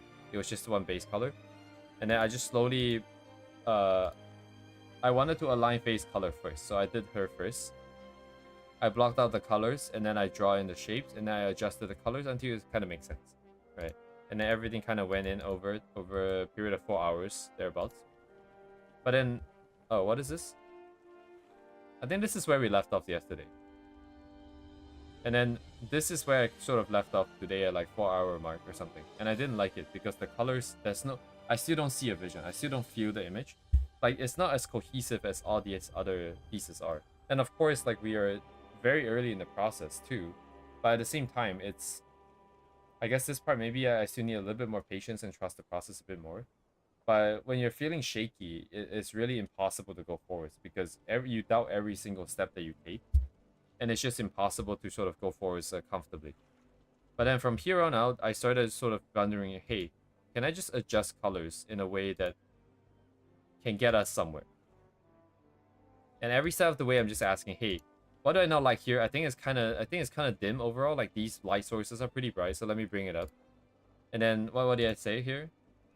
I think I don't know what this is. Honestly, I forgot. But there's a lot of back and forth between like making it brighter, darker, making it more blue. I kind of hate blue. And then oh, it's like so blue, and it's like At some point here, it was a black and white. I put on the black and white layer first, and then I just started working in black and white, because again, like if we tackle everything, if you just tackle color directly, we have to kind of tackle everything at once. So tackling value first kind of makes sense. Always, right? Always you should color rough and value rough first, but um just ignore the fact that I skipped it. But anyways, so we got here. So from here, the problem is how do we proceed from here? And this is another thing that I learned today is that I see a lot of people, they do black and white first, right? And then you go into color. But then the whole point of doing this is that you want to keep the black and white. You want to keep the values in check, in place. You don't want to touch the values. But every single blend mode on the layers will affect the values. You use overlay, it may potentially get brighter, it may potentially get darker, unless you pick a very specific, like you pick a value that doesn't affect it, right? And if you want to do that, that kind of affects your process. It makes it a little bit more cumbersome. Um, so given that all that is what it is, there's only one layer mode that didn't affect it directly, didn't touch the values, and kept the values intact, and that is the color layer mode. This keeps it exactly the same. So if I turn on the black and white on top of everything, if you see I toggle this on and off, I hope you guys can see it, it's not blocked by the thing. It's not affecting the values at all. So this is the only blend mode that doesn't affect the values at all. But then at this stage here, there's a separate problem, is that I still don't have a vision. And because the values and colors are so strong and it's so homogenized, it feels really hard to work off of, because any color you put in is immediately going to clash, right? Because everything is blue right now, you put in anything that isn't blue, it's going to clash. So you need to also trust the process and have a bit of vision in order to keep yourself on the path until you get somewhere where you can start evaluating again. So that was also really hard to work. So eventually I decided that, hey, we're not going to do any of these. I'm going to restart from blank again. But this time around, I'm just going to paint, right? I'm just going to put colors down. Based on the values that I've done, based on the colors that I've tried and seen so far, and the stuff that we have filled, let me just try and put some colors here and there.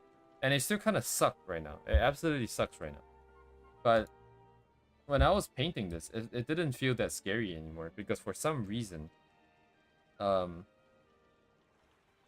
it feels a little bit easier to just kind of put blobs down and then try to zoom out and get a feel for it. Right now, it kind of sucks. And I'm still very lost, but it is interesting. Like, I think, honestly, I do want to finish this piece, of course. But like, even if we do stop right now, the amount of stuff that we did get out of this one piece, I think is kind of insane. A lot of interesting things learned about the process, and just the fact that I'm more stable about this painting process, right? If you guys remember, there was that one building thing that we did before that I kind of abandoned. Exactly at the same step, because I have no vision for the color. Nothing I try really looks that good. And then when I started doing sort of quote-unquote exploration, I just kind of got too scared, because I have no idea what I'm doing. And I just kind of gave up on that one, because we're not that invested. This time around, we don't have a choice. The other thing is the time when we did this piece as well, there was also an issue where going from black and white into color was very difficult. It just off of the value graph. So I repainted again. And that got us somewhere. So I think, at least at this stage of my journey, I don't think it is possible for me to go from black and white into color directly, just simply because it's so not intuitive. It feels very awkward.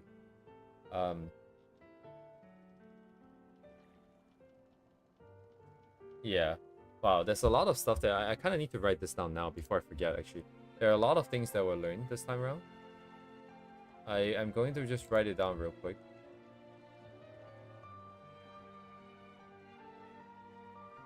There's multiple sort of different points here, because wait, sorry, did I even start note anything that I did? Okay, this is pretty long. I'm just gonna write a separate thing first.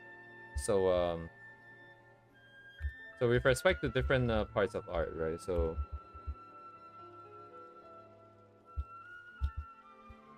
the color exploration stuff, black and white into color.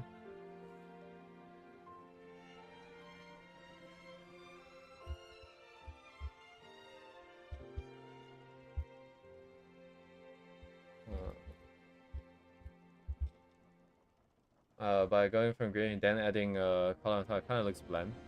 It is very awkward for some reason. It always feels very awkward. Like depending on, so I'm not sure the how you did it in the past when you felt blend, because depending on the layer mode, it actually removes some of the contrast, right? Depending on the layer mode and the values and the actual colors that you put in, it would destroy the contrast balance that you already have. So it might be that. There's also the awkwardness of color spilling over between shapes, right? So that's also kind of awkward. I don't think it's necessary a death sentence, like it's impossible to use just because of that, but it is very it does require a good amount of vision. Like this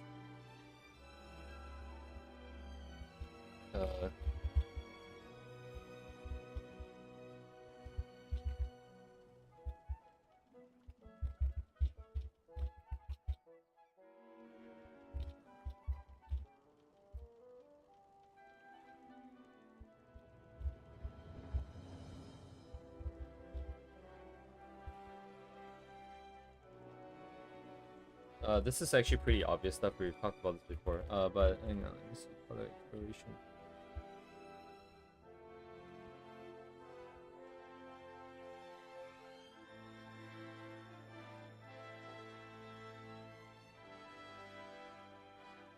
So it requires self confidence, motivation, or just a good reason to not stop.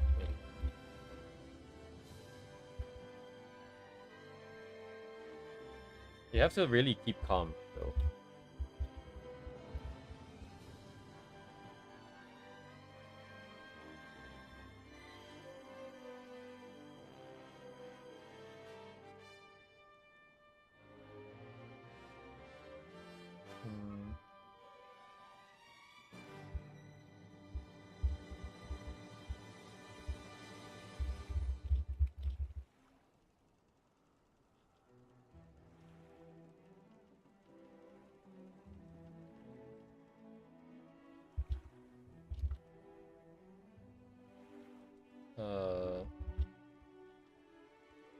Is it inflexible? Shit. Inflexible? Inflexible. God damn it. Anyways, just pretend this is a word.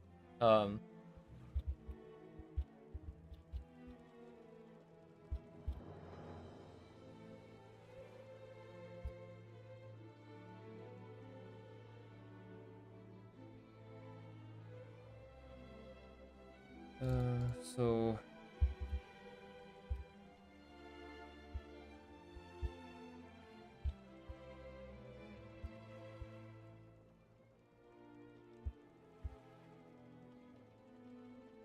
values except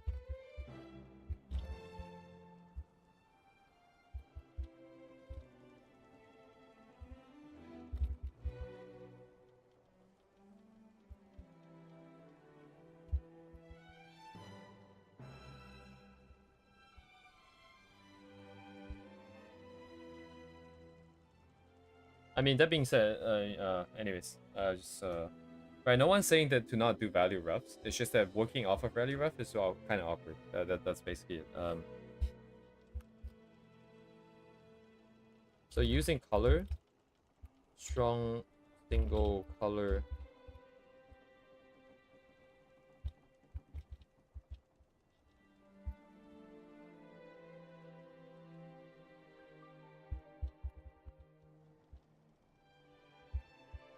There's still ways to work around this clashing issue. Number one is to not use something that is that strong. Like our blue just now was really strong, and that kind of made things very hard to see. Actually, I don't know where it is. Yeah, it's this one. If it's so strong, it's very hard to do. You can always have a slightly less strong one. But like, yeah, it just looks really weird. Like the thing about the whole value, like using the black and white, using the value, putting colors over it is, I feel like unless your canvas is going to be very sort of monochromatic, like kind of stuff like where'd it go? Yeah, close it. Swear to God, it's here. Yeah, unless it's gonna be something like this. Using the thing just makes everything single color, and it's kind of hard to put anything else in.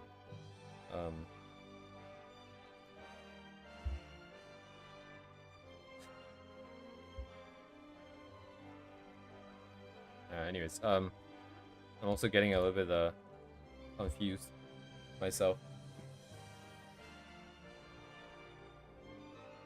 But anyways, either way though, I'm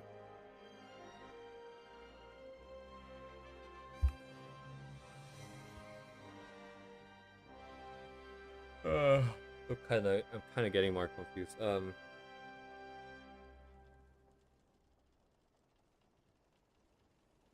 Yeah, I wonder. I personally can't really tell. I think as long as you go black and white, you put color, you overlay colors on top. If you do a paint over after that, it tends to be not very noticeable. Yeah, I'm also getting kind of tired. Like our stream counter is like 3 hours, 17 minutes, but I started 2 hours before, so I've been at this for like 5 hours already. My head's kind of foggy before I started too. Dang it. I'm wondering if this thing is starting to take a toll on my health because I got tinnitus yesterday for like forever until I woke up this morning. I was just sitting here and then my ear just started ringing, and it was really loud and it just kept on ringing until I woke up this morning. So today it rang again, but only for a little bit. I've always had it ringing for a little bit and then it would just go away. Yesterday it was kind of interesting that it sustained for that long, but regardless, there's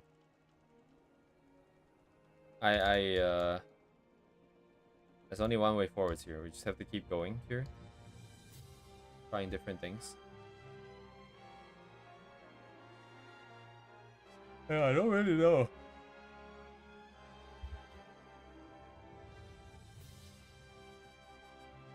what I want out of this.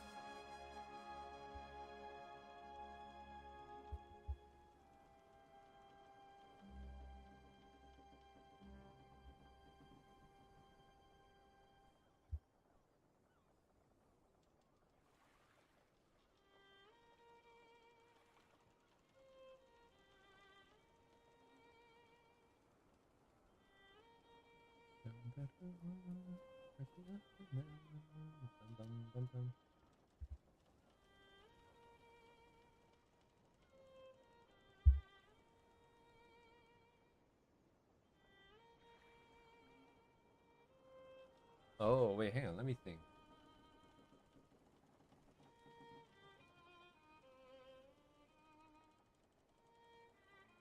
Huh. I feel like I'm always scared of painting because it seems like you're constantly removing edges and breaking the edges, and then you have to find it again.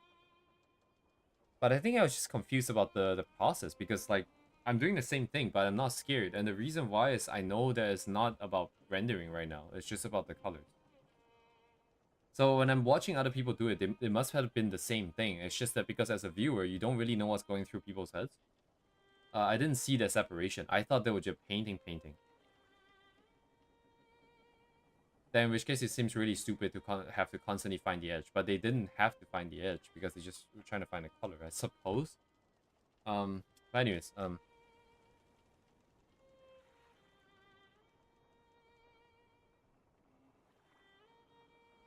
yeah, I mean, I don't know.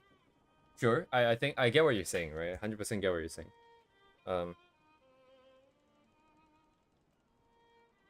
But I think it's always scary to see someone else's stuff because you're not necessarily as invested as that person is themselves. I mean, when it comes to eventually when you're doing it, I'm sure you have your idea that you believe in that you really want to see happen. And then at that point, it wouldn't be that scary. It would be you can probably push through just fine, I would say.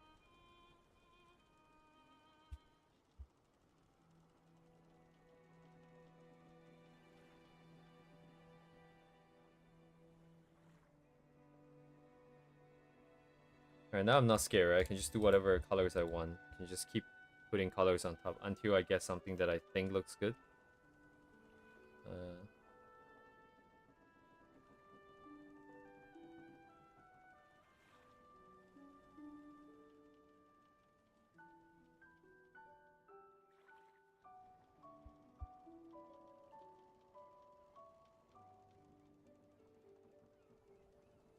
I just don't really buy the color. I just don't really like the color. But I don't like anything so far. I only like face colors here a little bit. Everything else is kind of shit. Eh.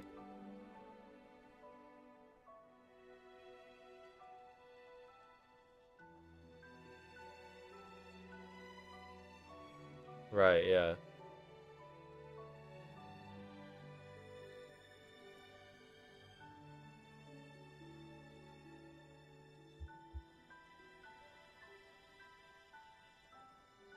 Yeah, it is very overwhelming. But then at this point, so I feel like the mentality, like the way that you're thinking about it is very similar to the way I think about it. Although I don't know if I'm necessarily being that sort of explicit sometimes. But what I've learned this time round is that if I think of it like that, right, where I'm like, hey, I gotta be careful with what's happening here because it's gonna mess up other things, and then there ends up being this sort of reluctance to try new things or do anything because I'm like, yeah, it's gonna be different, and different usually feels a little bit wrong in the beginning. So now all I'm doing is I'm just looking at this and I'm like, yeah, I kind of feel like this, let's say Hollow's hair is a little bit weirdly not correctly colored. So I'm just gonna push it into something more orange that I think is what I want. Maybe it should be a bit darker on this side because of shadows and whatnot.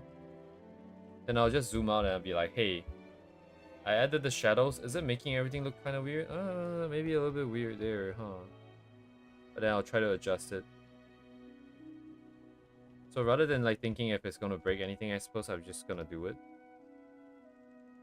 And then see if it breaks anything. If it does break something, then I'll go back and fix it. Depending if I want to fix the previous thing or this new thing, I guess.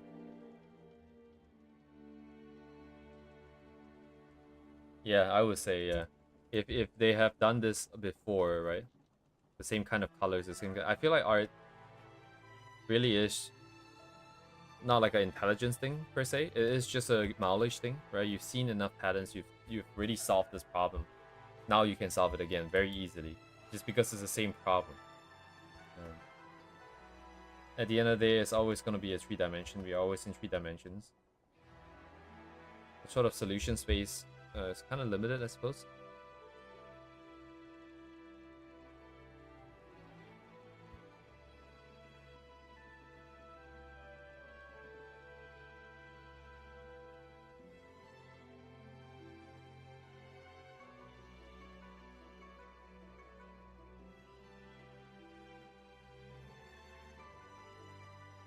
Yeah, I don't know.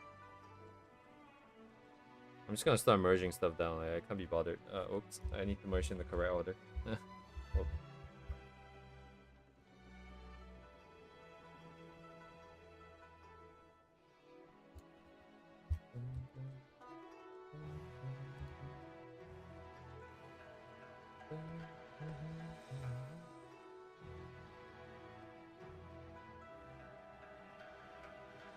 So exciting. Isn't this fun, guys?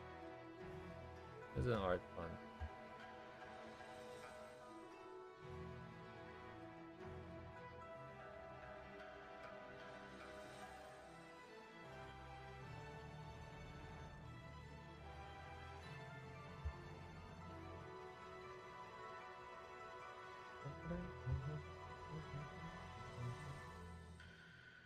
The only downside to this process, this is a lot easier to work with than like 10 bajillion layers that we had before. And looking back, I don't think that that way actually makes any sense at all. Um, It's just way too cumbersome. Way too cumbersome. So no matter the sort of requirements, because in our case here, there is a very strict requirement where we do need things to be on different layers. So we can animate properly. Or at least allow for like the maximum amount of flexibility down the line. But that being said, even if there is a requirement in this case, I don't think working directly on those separate, like on separate layers makes sense. We still have to do this. Bring everything up to where I want it to be, where I think it like some minimum level of setup here. Then use the original's based color layers as clipping masks, and then start clipping stuff out, and then doing a clean pass that way.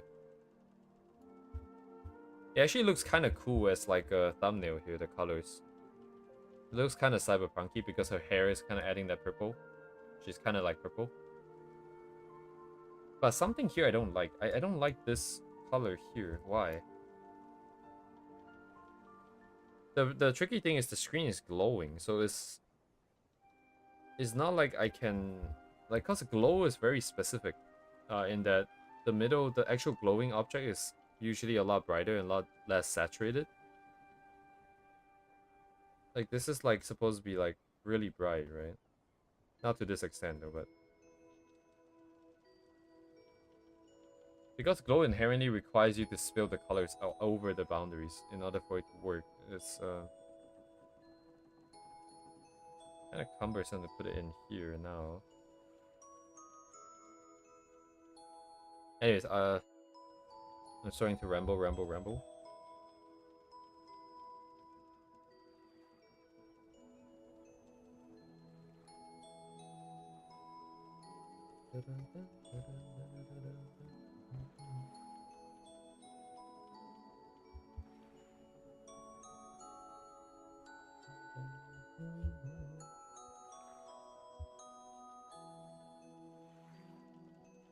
Shouldn't it be more blue? I'm seeing blue light, right? I'm seeing, well, this is a white light, but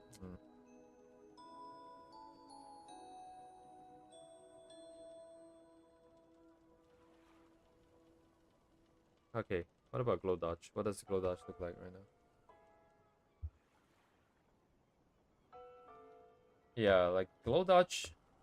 Glow dodge is always very interesting to me because I feel like all the other gradients, like airbrush is essentially just a gradient of like 100% in the middle and 0% on the edges, right? But this transition is very linear every time. But glow dodge isn't a linear process, it looks like. It's like exponentially getting brighter in the middle. And as a result, it really gives out that really glowy vibe that you can't really get by just painting directly. Not that easily anyways. Like if I do this, it feels a little bit better.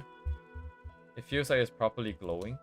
But then the tricky thing here is that we don't really want to do this at this stage because painting over it is going to make a mess. Because once the values are really bright in here, if we paint over and leave a little bit of bright values, and then let's say we end up having to sort of recover. If I end up painting over this, and I have to recover this part here, either I paint it in, or I use another glow dodge, but if I use another glow dodge on top, like it's gonna just absolutely blow up the other one now. And this glow dodge also absolutely have to be on a separate layer so that our animation process can work. So we have a bit of a thing here. It's kind of awkward to work. Not knowing if this process is actually necessary as well is kind of a jank.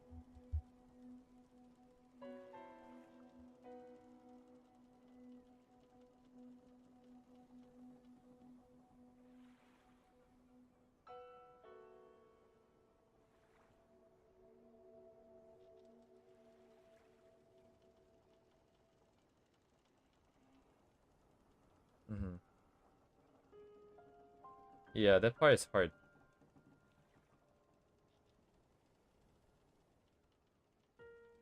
Very hard indeed. But you know what? I am harder. Yeah. I feel like I've never made this joke on stream before, but I always do it with my friends. Life is hard, guys, but I am harder.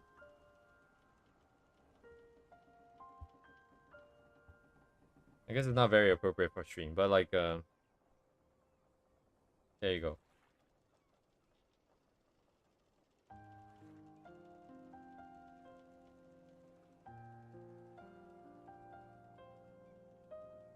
How do I like them apples right now? The colors are kind of working, kind of also not working. Something I don't like, but I don't know what. There's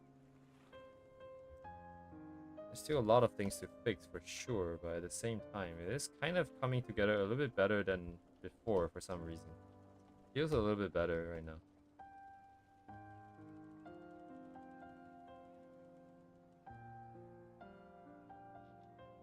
I'm glad it ended up being like this though, because I feel like if I were to have stayed to the layer by layer thing, it would have definitely come out jank. It would have been very limited, because right now I can put in so many more colors. If I don't like it, like this really saturated blue here, for example, maybe I should push the blue out. Actually, I've been looking at so many suggestions in like dailies and stuff. There are those pieces that always have like a very the one color that's chosen to be super saturated. But the only downside is I don't have enough of this blue here. But then again, like I've also seen people do shit where they literally do not care and just put in like a line of blue here and there. Like they just override the line art. Although in this case, I don't know how thick it should be and should not be. There must be rules with this too. Ways to make it work and ways that it wouldn't work. Doesn't look like it's the right thing to do. Yeah, this blue is interesting. It's very visually interesting, which is, I suppose, a little bit bad because it is not the focal. Actually, this part is meant to be darker than everybody else here too. I need to make these guys a little bit darker.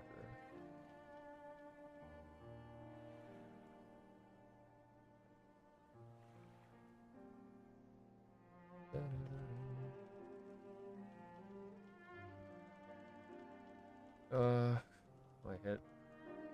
Holy shit. Oh.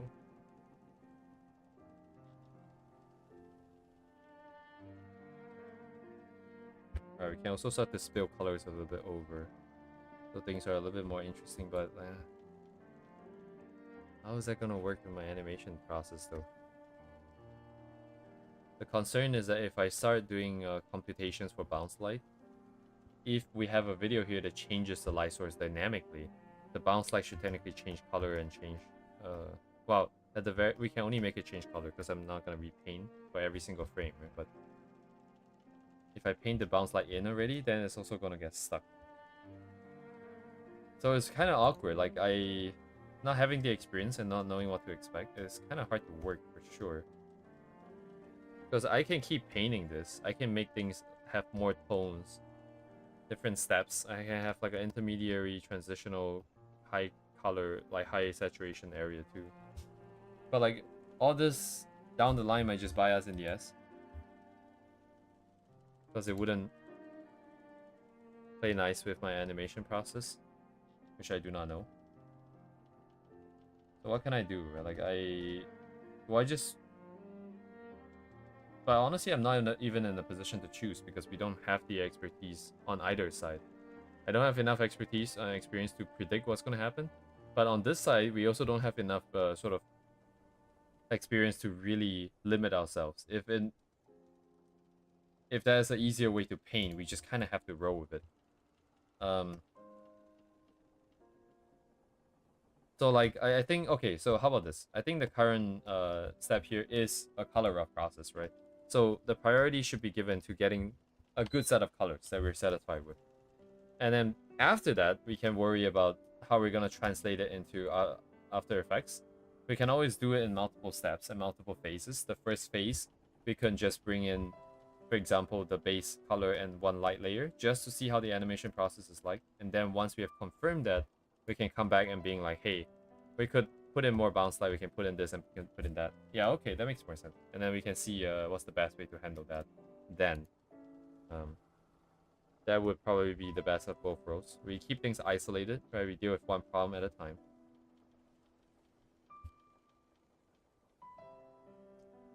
Don't be too overwhelmed.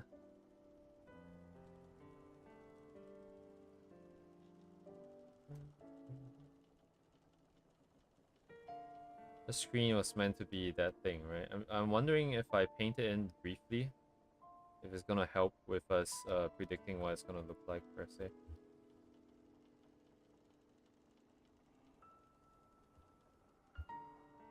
It's not gonna be nearly as bright though. Like this scene implies the screen is pretty bright.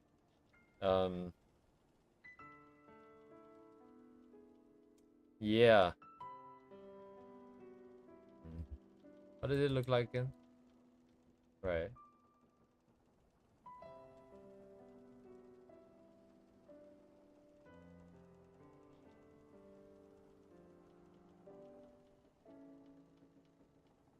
It's just very hard with all these unknowns looming over our heads here.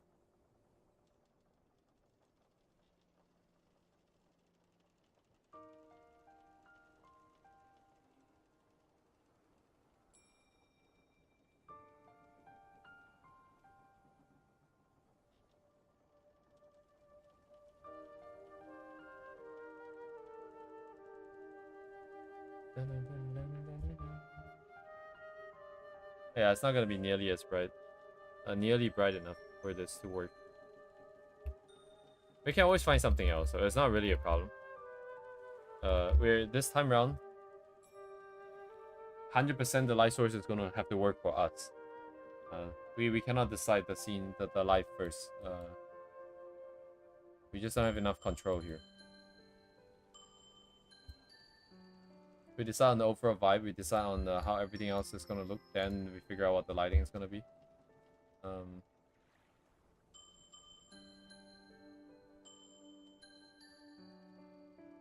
It looks okay. It's starting to sort of feel like it's coming together. Like I may not like the colors here and there, but it feels more cohesive now. And I think suspect is probably because I'm trying to group the values together a little bit more.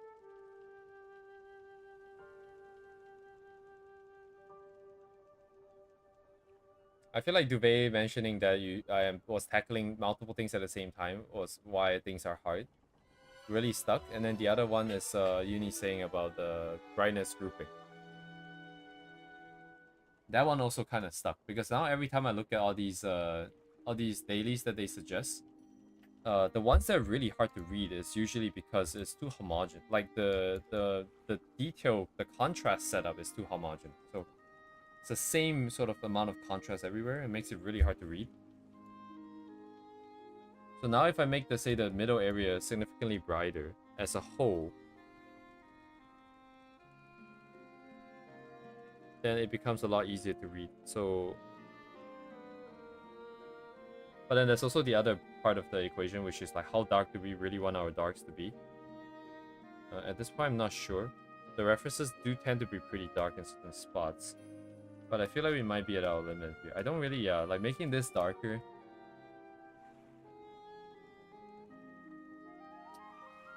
I feel like we're in a decent spot. But I also feel like it seems... Okay, let me do it the other way then. I'm gonna make the middle brighter some more.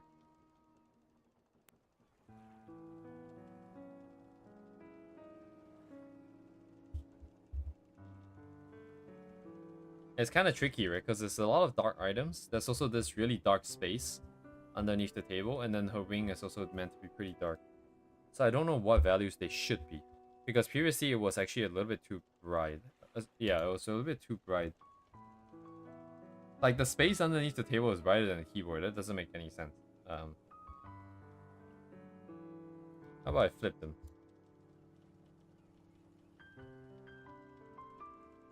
Gonna bring this up. It's the other guys too. Make this darker.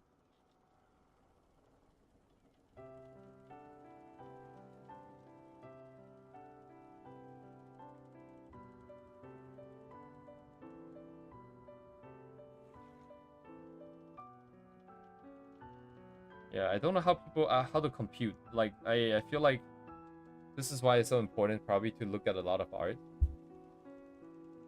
Well, also probably to do real life, like life studies, because it's kind of hard to imagine what it would look like, huh? Like all these dark stuff on the table, like what are they supposed to look? How dark are they supposed to be? Like I don't know, because it's like in the light, but the dark. My table mat is kind of not there.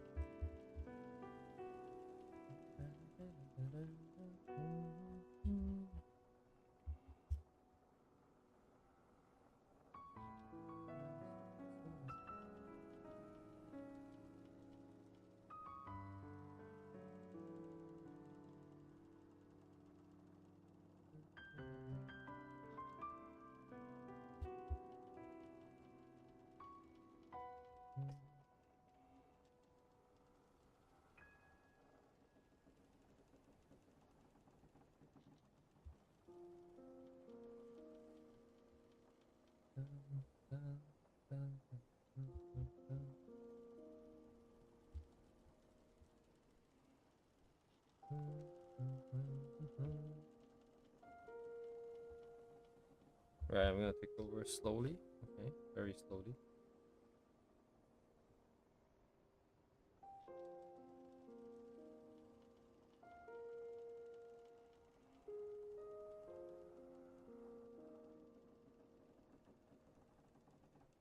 Let's just make everything kind of blue first.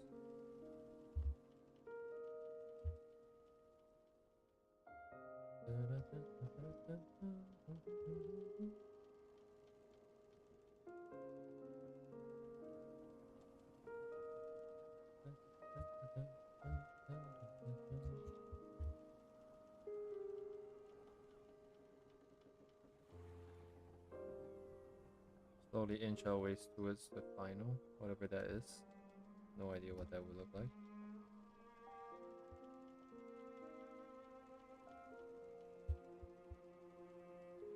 I need red. I need a dark red. Pretty much purple at this point.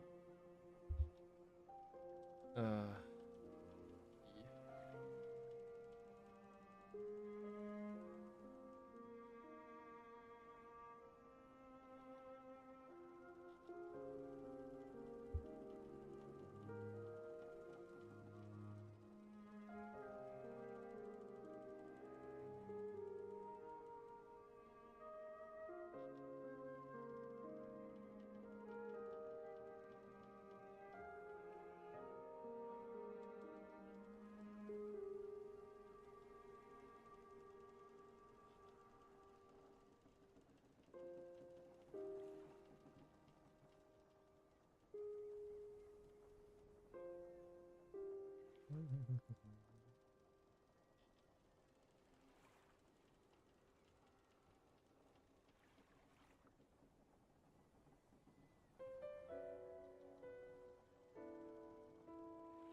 Yeah, okay, the colors are a bit too strong over here.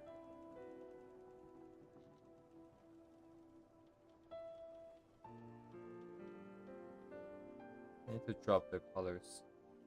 This is really good. Like the opacity stuff is it's so useful now. Just grab something nearby and just paint over everything. Doesn't really matter if it just kind of like removes out the color. I guess that's the point. But you can always put it back in.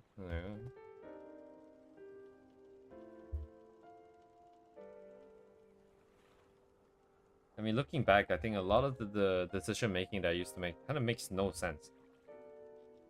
Like, why was I so scared of like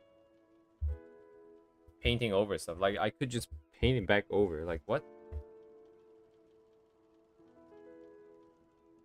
Why was I so scared that I was basically like unable to bring myself to do it? It's kind of insane actually. The fact that I got to that point. This is too bright, right? I need something darker, but still maybe a bit bluer. So it's too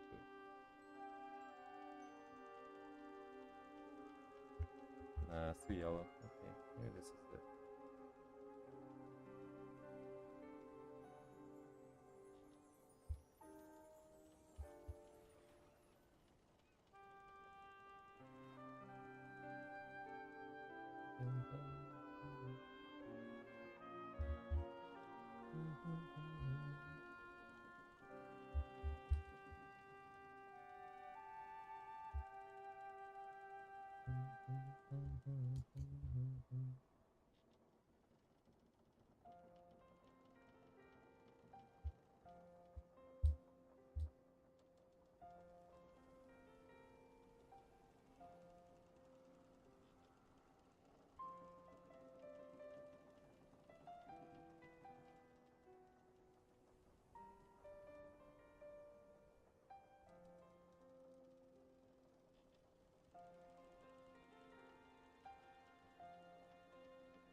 Doesn't look enough.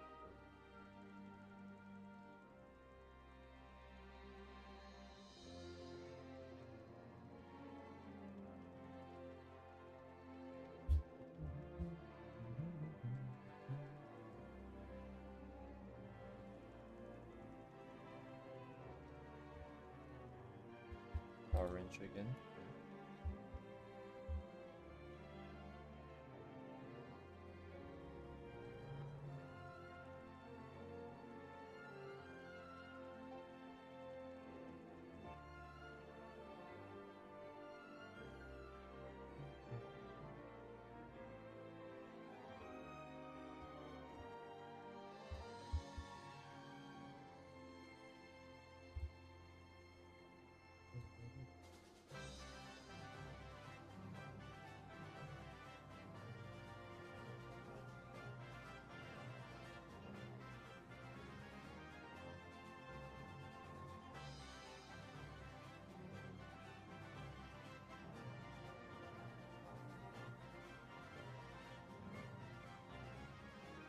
Oh, that's white.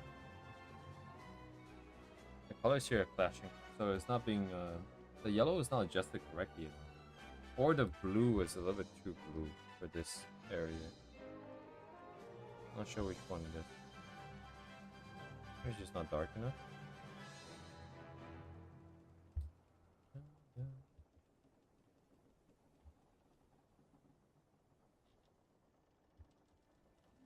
She's darker than the stuff behind her. That makes no sense. To push and propagate this back.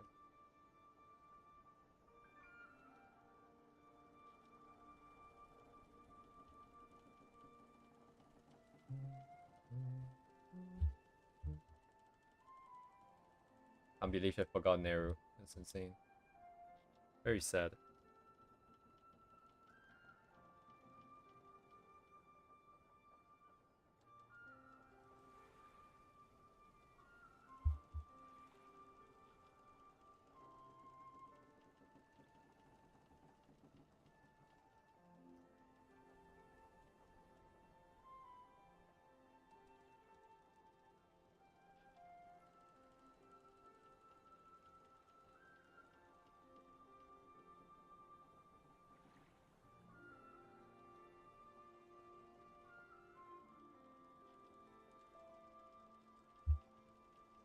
I feel like we're getting somewhere.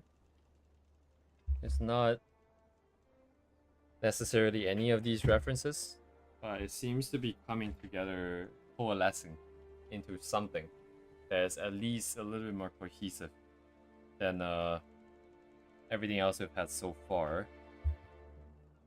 think that's worth something, I suppose.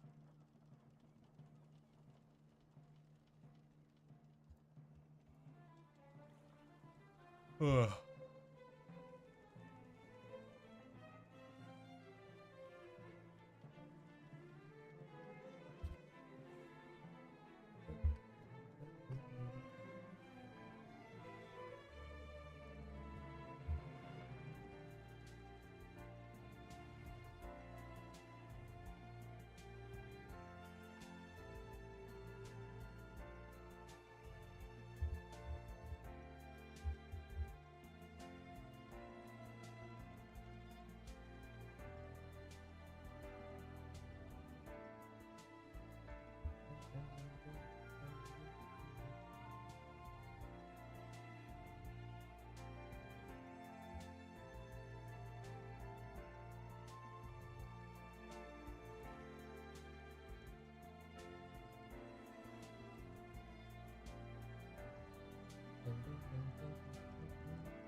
Things still don't feel very cohesive in the middle. Might just be a value thing. Eh? Maybe I don't like the values. Hang on. I didn't make the notebook properly wide in the original. This thing is really eye-catching, but it's actually correct though, because we do want people to look at the phone and see what the music that is playing is. So actually, I guess that is correct, even though that wasn't necessarily that planned. But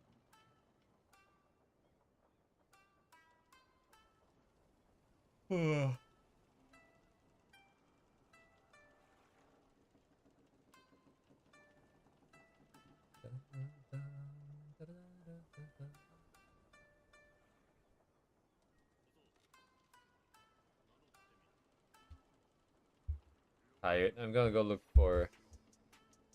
I'm gonna look at Uber Eats for a bit and not buy anything.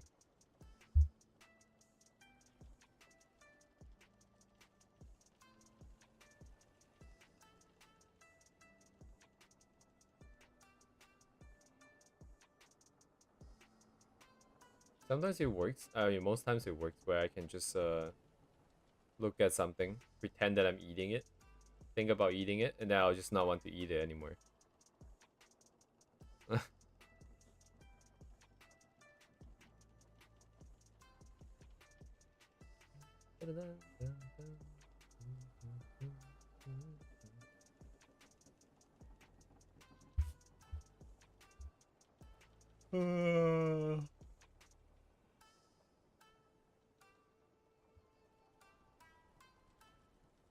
It's good for like not eating junk food sometimes.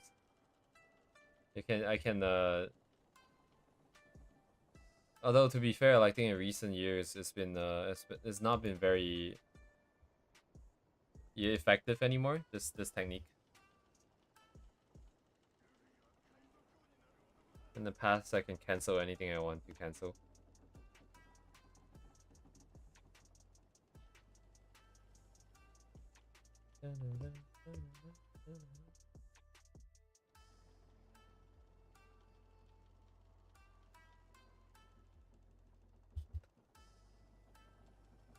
It it is kind of coming together, but like something about this setup here is, I feel like a lot of these things clash. Like it's like, I guess like all these blobs are too visible.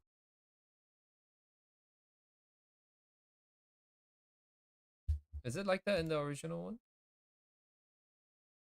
Did I decide not to play anything?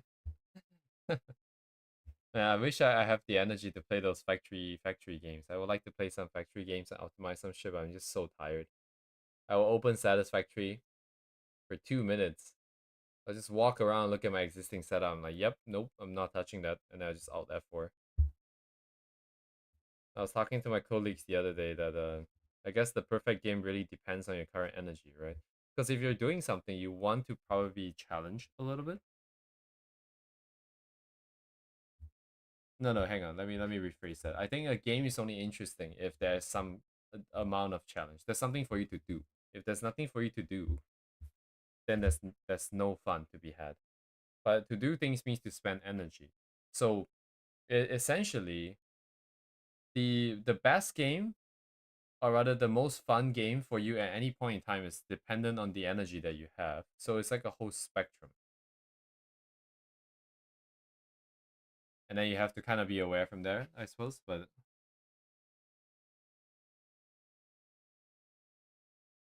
that's the last step, I see.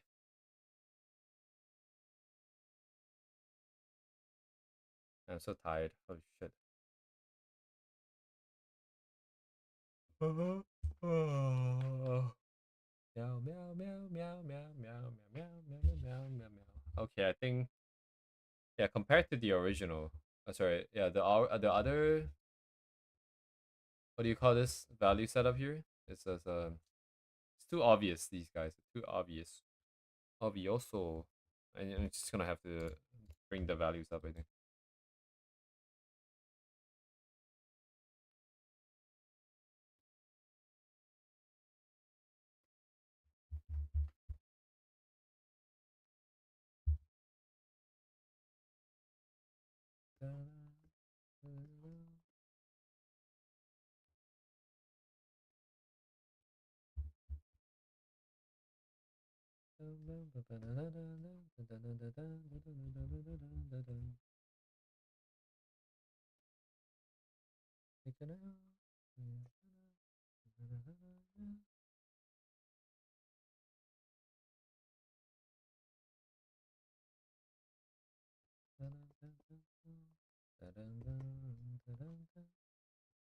Yeah, either bring this up or bring the background down, because technically the table mat is the same values, I believe, as all these items. So it would just be a homogeneous patch of color, though, if that's the case. Yeah, this is a little bit better, where it's not so obvious, and then we can let the sort of bright part maybe be a little bit more apparent, and then we can show the shadows. So if I bring this like this, I can show the shadows maybe a little bit this way.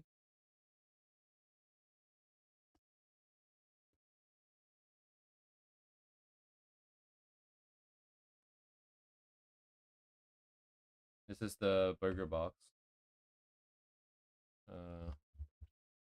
Okay, this looks a bit better. So it's not as clashy there now. It's just too caught up on there's just too many details there that it's very distracting.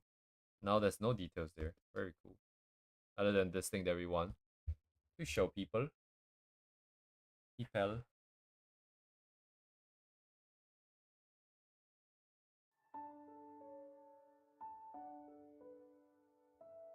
Uh,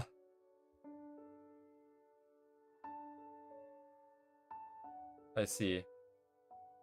I mean, like, honestly, if you got to the last absolute very end of it, and it's just one boss away from finishing the game, you have done presumably many different bosses already, and it's at the end of the game, and the last boss will be the hardest challenge.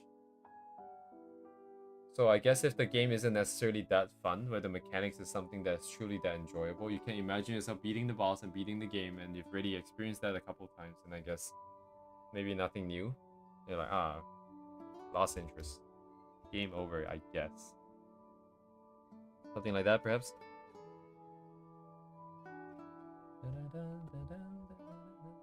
Hello, Kirio. Kirio. Welcome to hell. Actually, I guess it's not so hellish anymore. Now that I've gotten here. At some point, things start to just kind of be self-fulfilling. Because we've got enough stuff on canvas, I guess.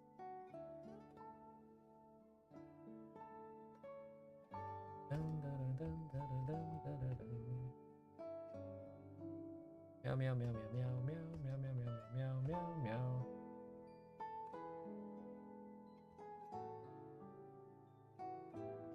Meow meow meow meow meow meow meow meow. Meow, meow, meow, meow, meow, meow, meow, meow, meow, meow. Why the low opacity brush? Because well, this is the only way forwards for me. Because it's really hard to work on.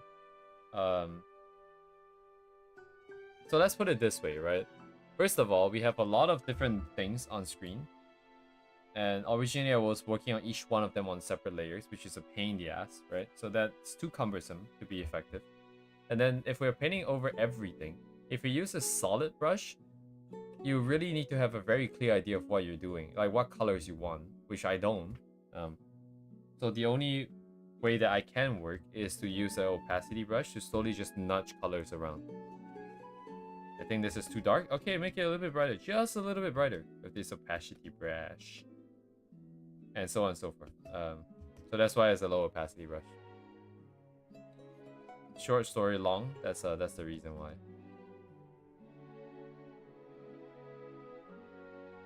Thank you for coming to my TED Talk.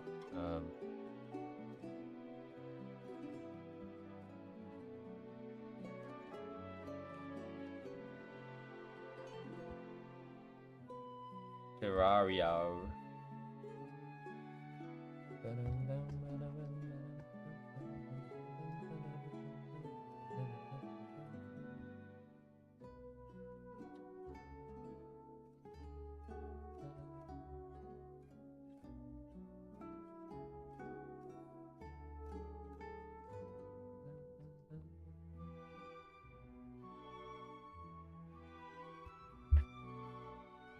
Art is so fun, guys. Holy shit, art is so fun.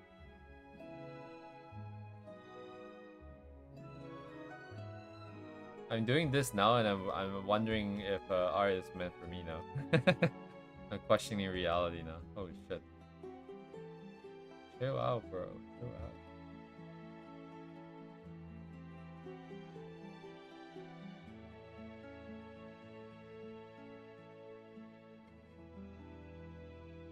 I just go back being a gooner.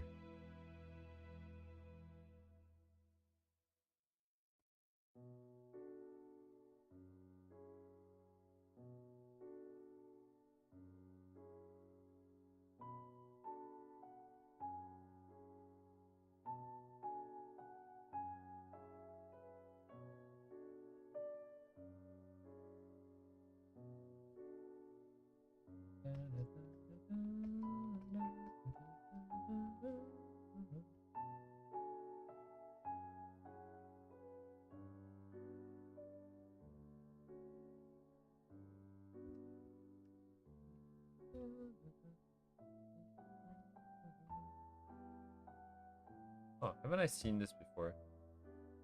But you put more saturated colors in the thing just to bring out the value, just to make it more vibrant.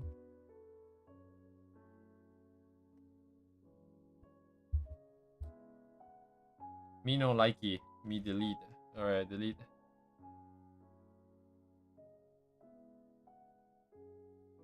Wait, maybe the corner should just be gray. It's anatomy. What? Starting to lose it. I neglect learning? What do you mean, Curio?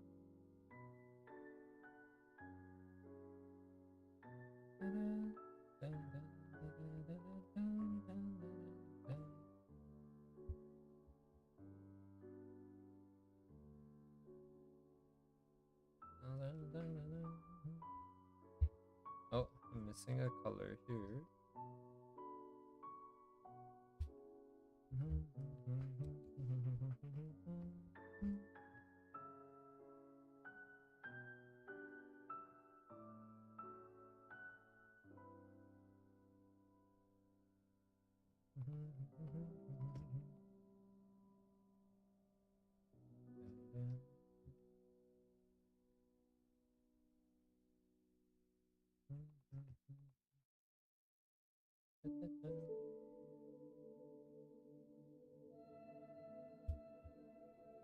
Ah, so dark now. Blah.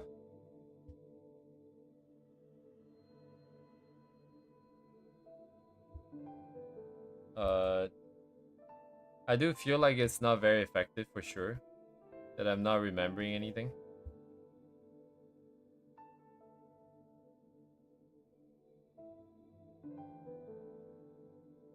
But you have to understand, like, is I actually don't know. Let me think about this.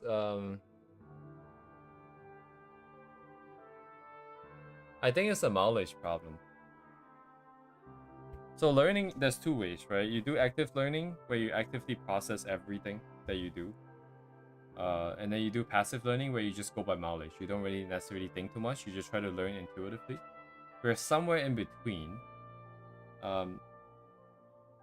Because I mean, even if you're doing active learning, you still need a lot of mileage, anyways. Regardless, actually, there's no difference there, I suppose. Yeah, I mean, I do feel like it should be faster. Like the learning should be more engaged for the learning. But all of our streams are basically done after work, dude. Like there's only so much that I can do. I'm operating on like 4 to 5 hours of sleep every day. I literally cannot process information. I cannot remember anything. So the only way that I can do this is just by throwing myself at the wall. Just keep trying a lot of different things. Just keep pushing through. And it's gonna look very messy. It's gonna look like a mess, right? Because it is. But it's also at the same time the only option I have. Like if I can take breaks off work just to do this, then we can do something a little bit more controlled, where I can come in and just break down everything. But like it's not possible, I don't think, at this current point in time. I don't have capacity for it.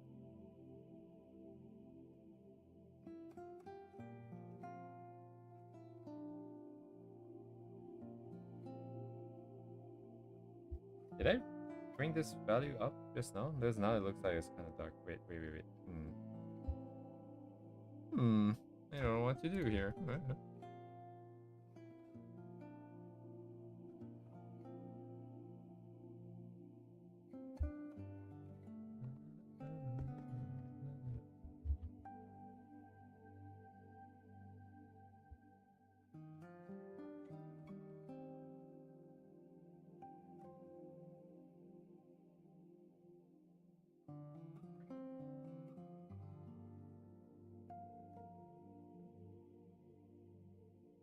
I feel like we're kind of hitting the limit of this step here.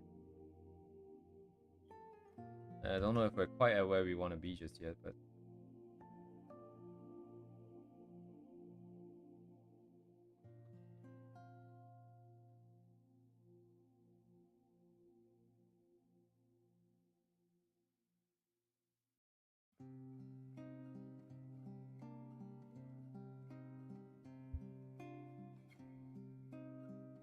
what color should this be?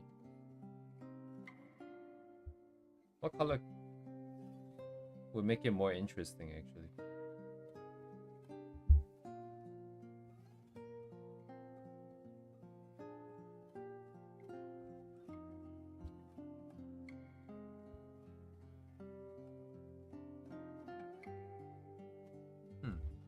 No idea. Maybe some markings would have been... Oh, we have stickers here, don't we? I forgot. I forgot.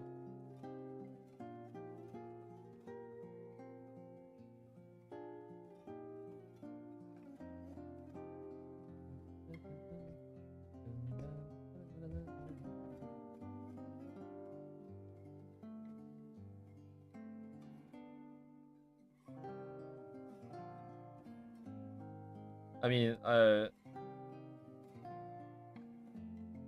I don't think I'm learning as well as I should. I do agree. But at the same time, I also do believe I'm at the maximum capacity that I can offer. Because my body is kind of giving out. And I cannot remember anything. I am also sacrificing a lot of work. I'm sacrificing work. I'm sacrificing eating properly and food, right? So like I don't think there's anything else I can do here besides actually just stopping everything else and only focusing on art.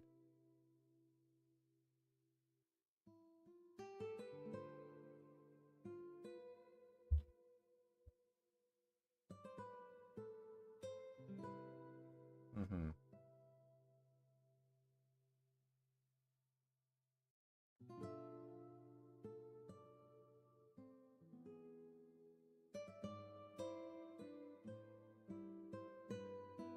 Yeah, I do feel like I would disagree with neglecting learning, as Kirio said. I don't feel like we're neglecting per se,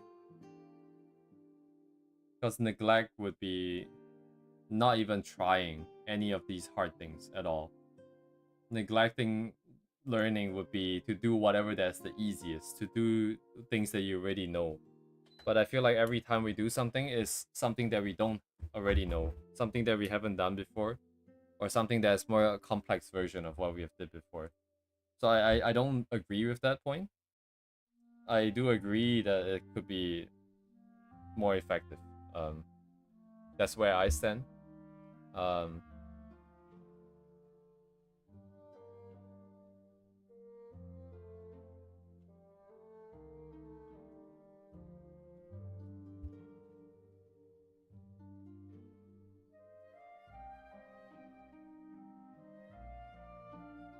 yeah. Anyways, in any case, Kirio's first language is not English either. I think we've had some communications thing. I wouldn't necessarily read too much into the specific language used or the words used. Um, I do feel like some truths in there, and then some other things in there. I'm looking at my own stream. I'm looking at the colors, and it's kind of subpar, but it's better, way better than what we had before.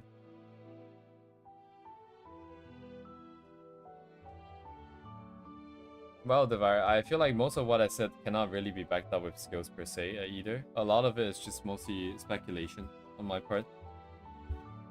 I suspect that doing certain things in a specific way would be more effective or not, but then I myself don't do it or haven't done it that way. But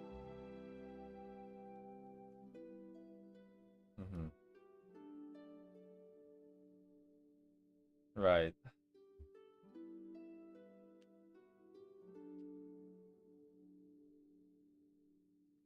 I see. Screen's kind of dark for this one. But it's waiting for the setup for another good reason to separate the layers later, because then I can do adjustments properly. But bring this back up again. Somehow.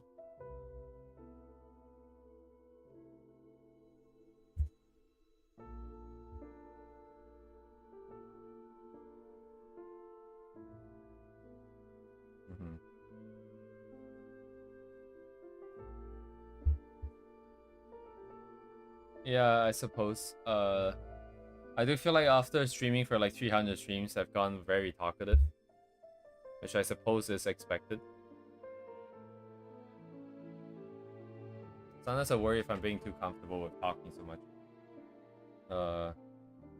When, you know, we could be spending the effort perhaps really focusing on learning faster, but regardless.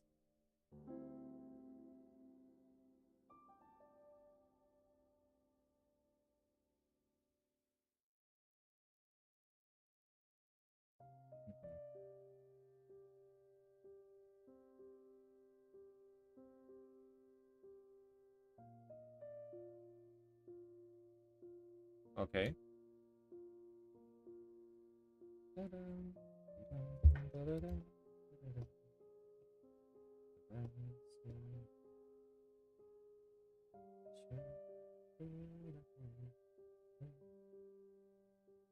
Wait, I'm stuck with comfort zone? You have to elaborate, sir. You have to elaborate, because I don't think we're stuck in comfort zone, man. Everything that we've been doing so far has been uncomfortable.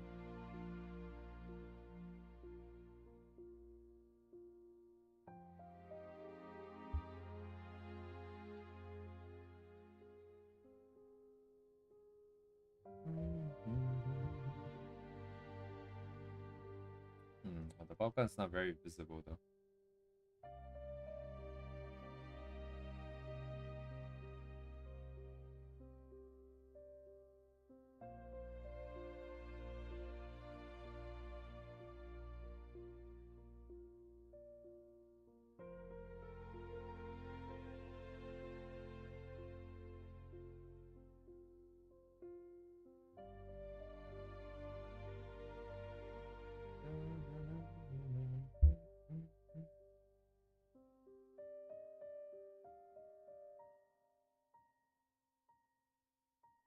Right. I mean,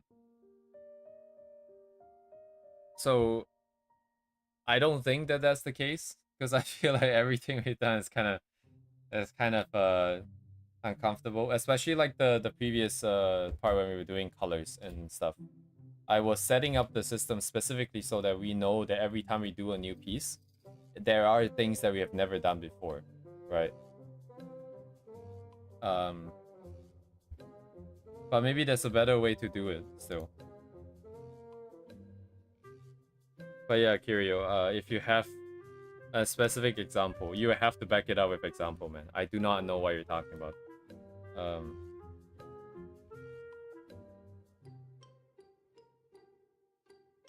and I cannot make that darker anymore. I'm not saying what you're saying is wrong, Kirio, but if you're not backing up example, I cannot work off. You can't just tell me that I'm stuck with comfort zone. I don't know what that means. It's too vague.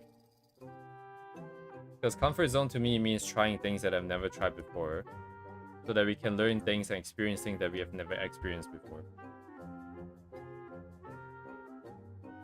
And I don't know how many times, because it's not like you necessarily 100% chat every time you're here.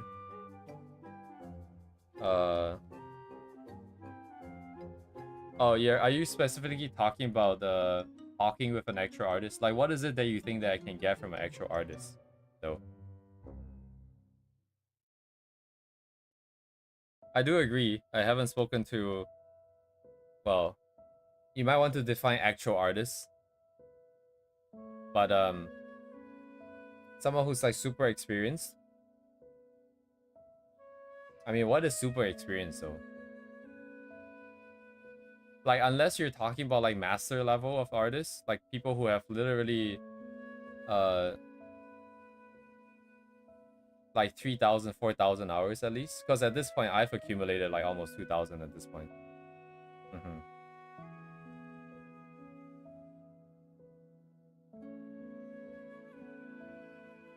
No, give me an example, Kirio.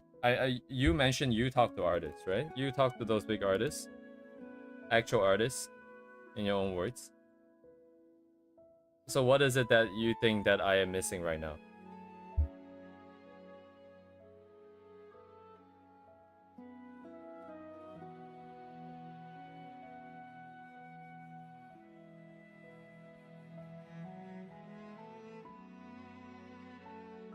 Talking to artists would be nice, but then I wouldn't necessarily know what to talk to them about, is the thing.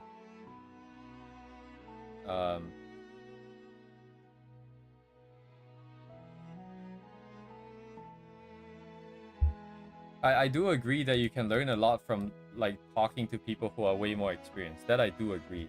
But the issue, of course, is finding someone who is like that. And then finding someone who's willing to talk to you about stuff like that as well. And again, I have to remind you that I do not have the time to do so. I am really burning out all my time, either working on stream or keeping myself alive. There's nothing else left. I get what you're saying, and I know you have said it multiple times, Kirio, but I don't know if you can appreciate like the lack of time that I have.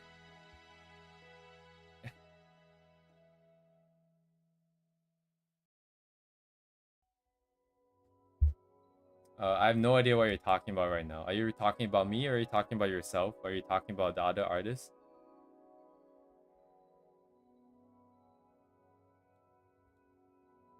What was I looking for? Oh, this thing.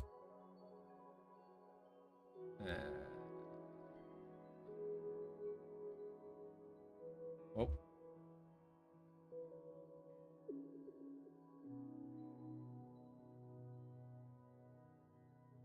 Where is it? Oh, it's here. Okay, so it is dark.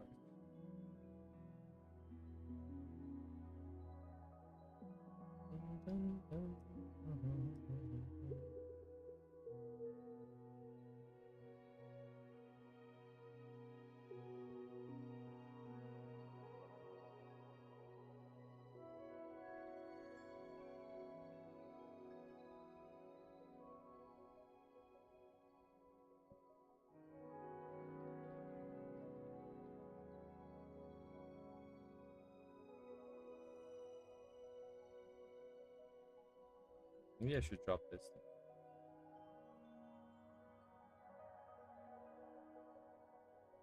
Is that it, Akirio? Is that it?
I guess it's not here anymore.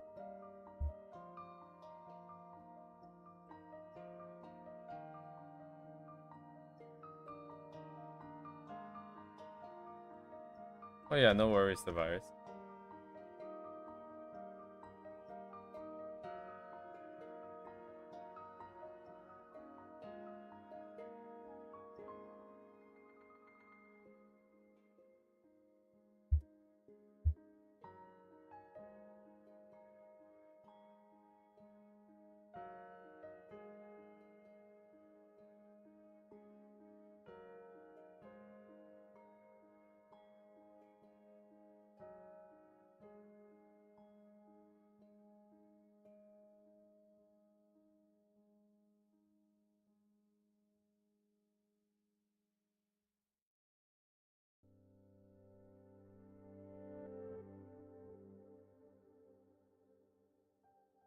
Uh-huh.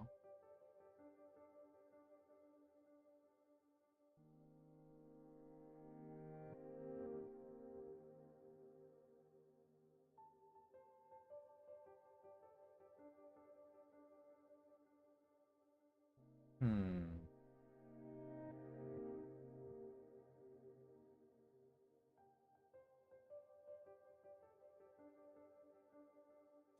I'm trying to figure out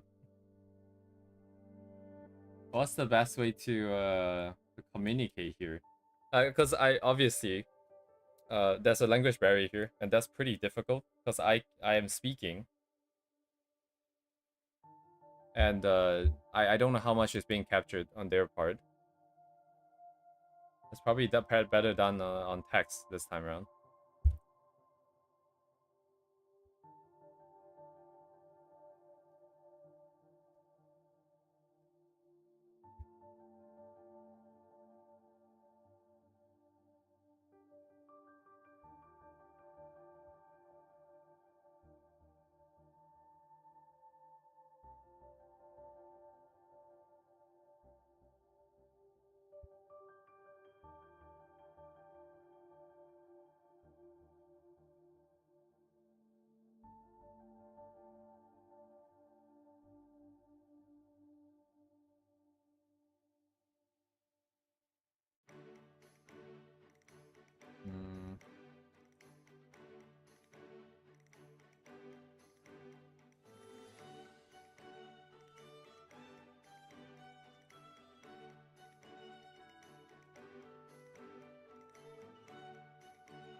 Right, the post is also white.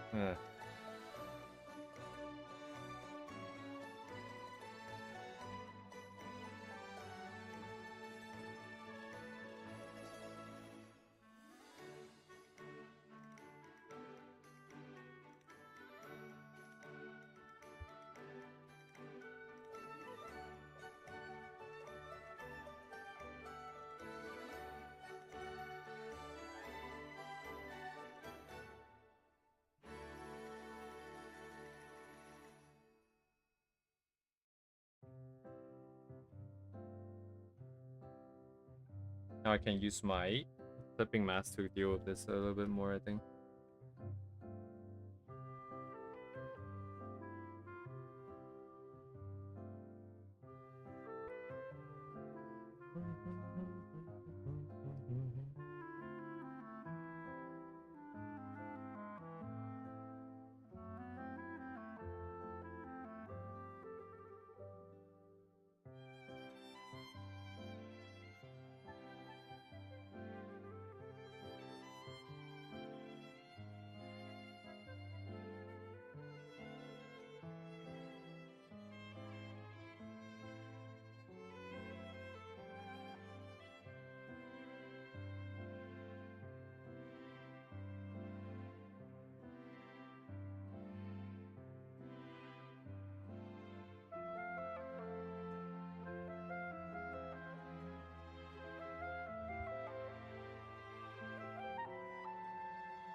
Oh my god, so many things. I also don't know what to do with the wall, by the way. Like, is the wall white in the original? Where is the original?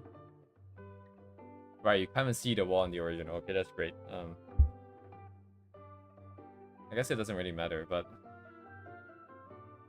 I have a white poster and a white wall, I suppose. Why not?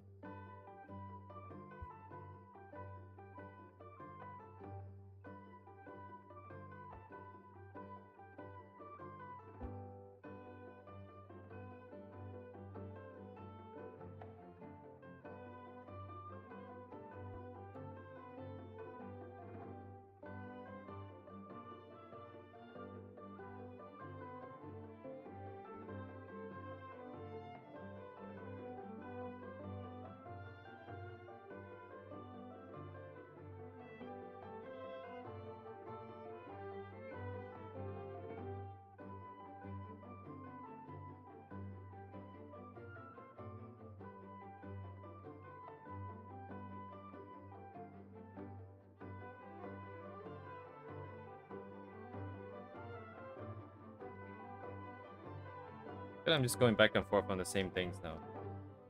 Maybe it means that I should start doing the actual thing.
This workflow surprisingly makes a lot of sense.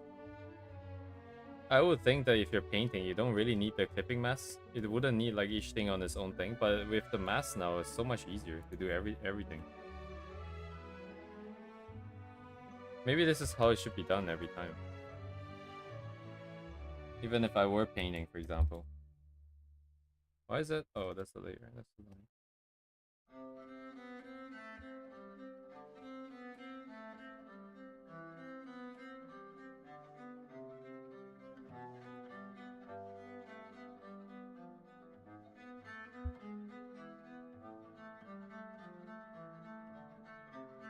Yeah.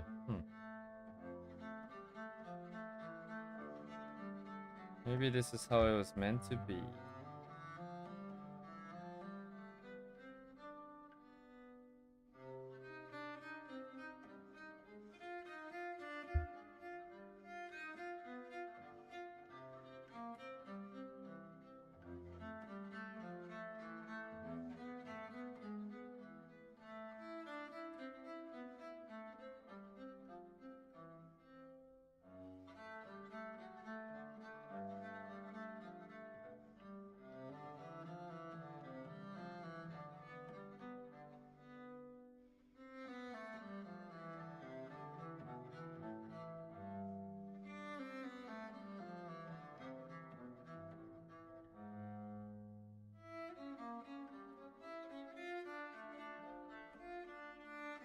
Right, this makes so much sense. I can even airbrush this area just to make it a little bit more cohesive with the lighting here. What? God damn.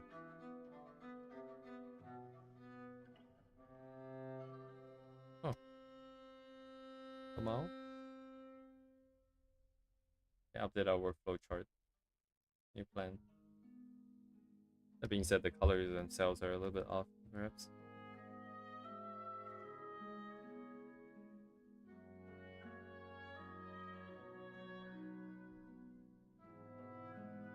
Oh wait, no. So the area depends on the very limits of this. So this would be all the way over here, I think. A little bit here, and then the shadows along the edges would be very what's the word? Slightly blurred.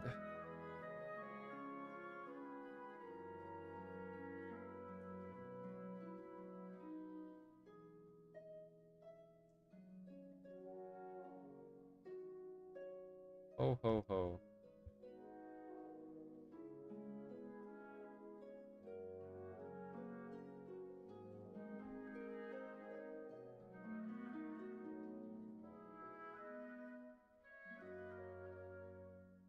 What? Oh, it's so dark. That's so saturated.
Hmm.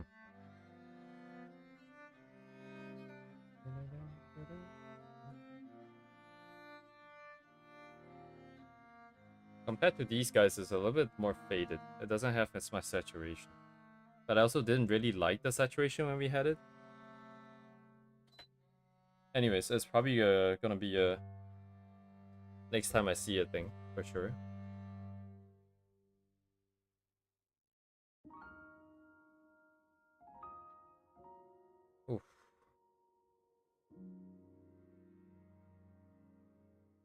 top guys, yeah.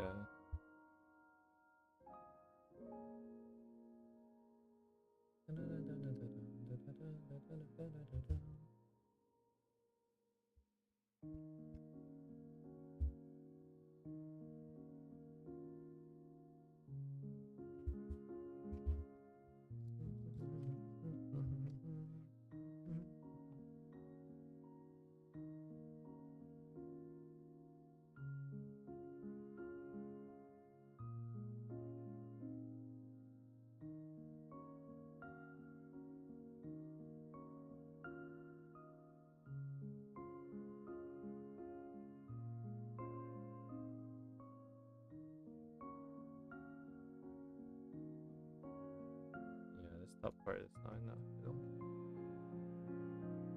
These guys need to blend together a little bit more, I think.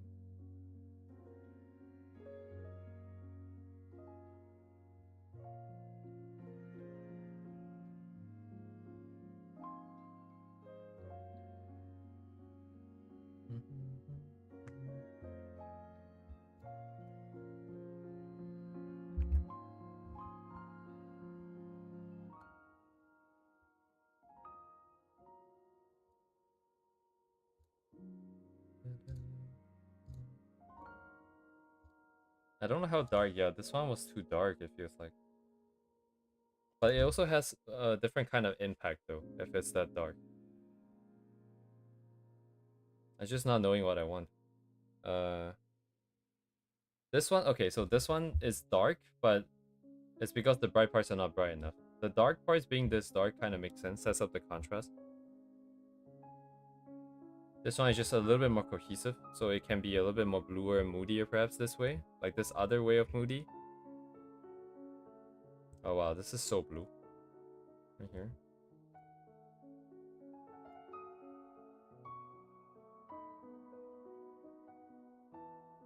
Kind of nice that it's a bit more faded too. This part just looks really boring, I think. This part has a lot of interesting colors. This part looks really boring.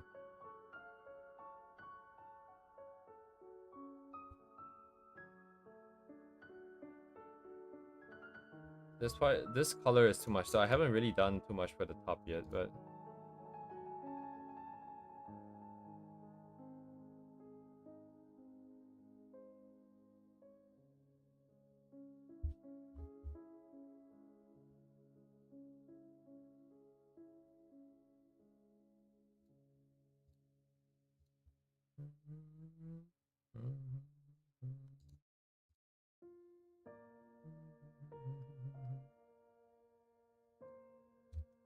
or maybe it's too blue. Maybe it's too blue actually.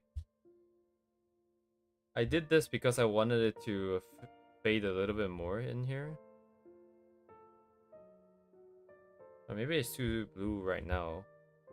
So I can add the blue later on with layer effects. I don't know. It'd be nice to have something that's like on top of everything. Bring everything together.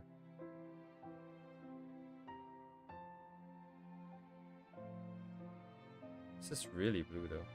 This is already kind of like the limit.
Oh, I might just not use to monochromatic palettes because I feel like surely like this amount of blue is acceptable in certain situations. We have something that is like even bluer here. Although I don't really like this, but maybe that's just how the palette goes? Maybe because these guys are not blue, so it's not consistent and it feels a little bit different that way. Just at least make them the same and see what happens.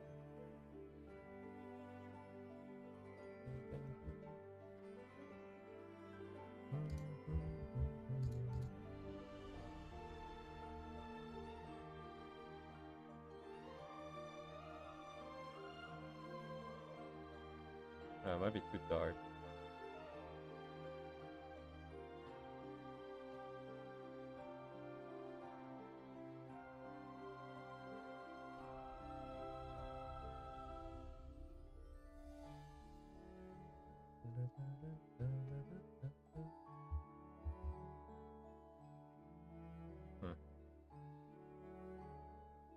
I guess it's reflected light from here too.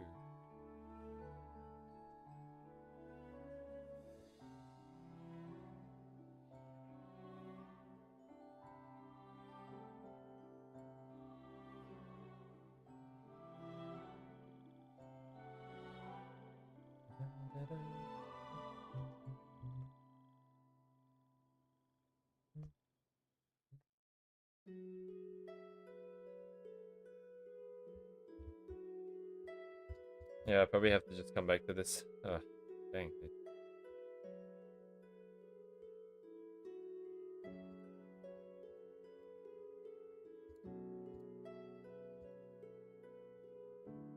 They're both not as far as I would like to be, as I thought I would be, but also further than I thought I would be. I thought it wouldn't be that difficult, and then we just set it up, chop chop, and then we're ready to go. And then when it started getting difficult and nothing was quite feeling right, I wasn't expecting this to go anywhere once again. But then once again, I suppose if you just keep at it, you arrive somewhere that is at least, I guess, to the limits of your current abilities, where you get into the area where I have no idea anymore. Like, I don't necessarily think it's bad, but I also don't necessarily like it because something feels missing or off.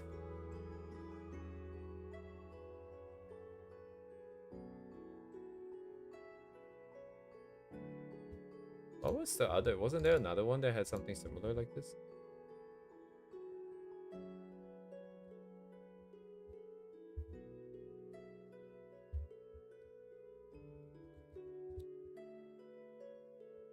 Oh, was it this one? Oh, I think we struggled with the colors with this, didn't we? Right. I mean, I still don't really like the colors. But this one we had the same thing. And then I was just pushing colors around for a while as well. And then eventually we got somewhere where it's kind of okay-ish. Okay.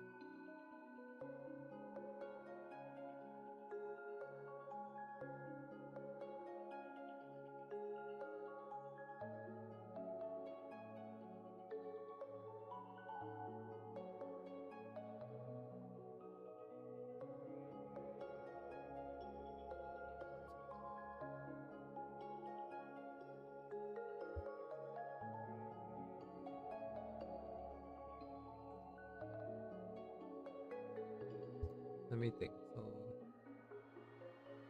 yeah, did I write that down? I think. Right, this is the clean setup.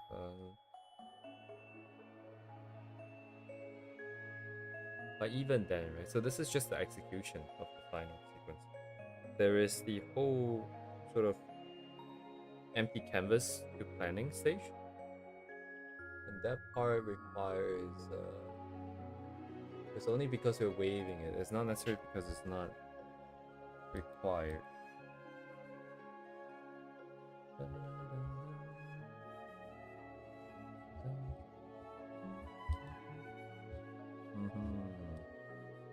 What is this? Oh, that's the target.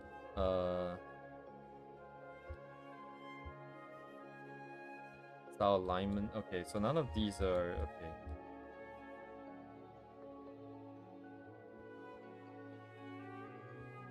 This needs to form the basis. Oh, actually no, this is the basis for everything, is it not?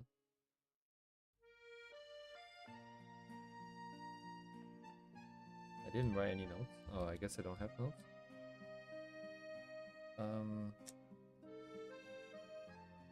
This one too, right? Because it just took a while, but putting in a bunch of colors wasn't necessarily...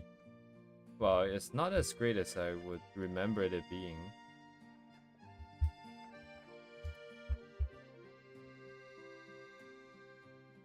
Let me think about this. So... Oh, actually, I see. We have the...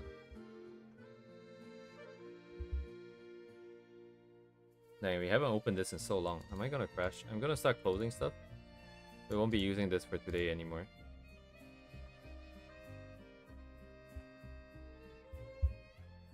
I don't think this was mentioned here.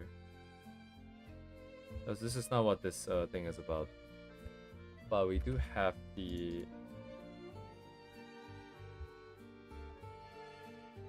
process.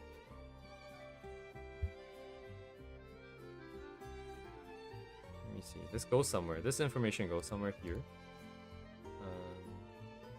Execution.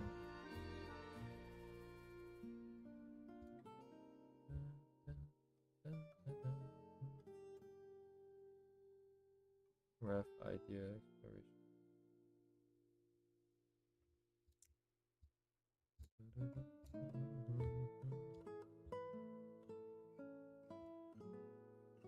So target is process, into ideation, into reference gathering, into thumbnailing. So at some point here, right? Let me think about this. So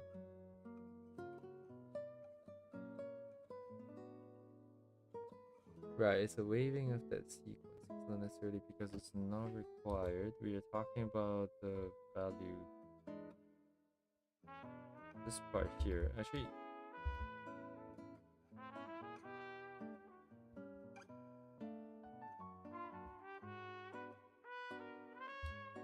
All right. I wish ChatGPT can just clean this up for me, but it's not ever gonna be able to read my handwriting, I don't think. But it's interesting because this is already part of the initial, the original sort of idea here. I don't know when we created this, but I think it's nice to know that like whatever that I'm figuring out now actually fits into a model that I already came up with before. I mean, this is nothing new anyways, right? The structure here is, I think, pretty well established for most artists. But it's nice to see that your own experience kind of lined up with what people are talking about. So at least now you have something to base it off of, not just because people said it. In this case here, it's mostly about this color reference, color rough and value rough thing. A lot of times I skip it because I think it's not necessary. But I don't think we're quite at that stage yet. Even for something simple, perhaps, like yeah, this one in the background here. Because when we did this, well, to be fair... Is it fair? Wait, hang on.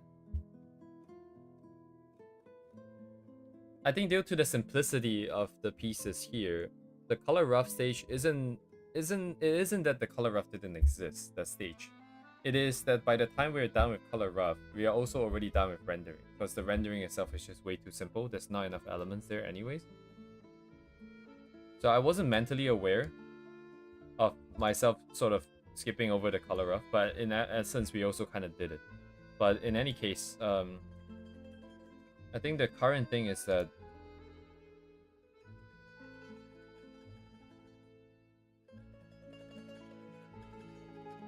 what is the current thing here?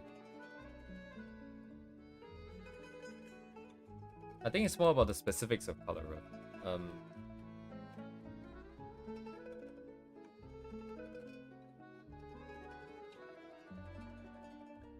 So progress is due till limit.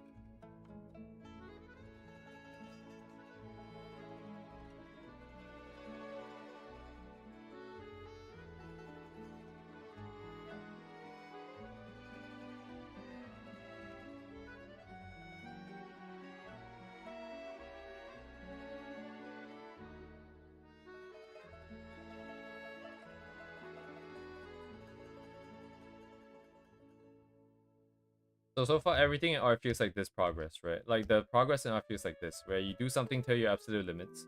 You get to the point where you're not sure anymore. I guess this is like you're unsure here.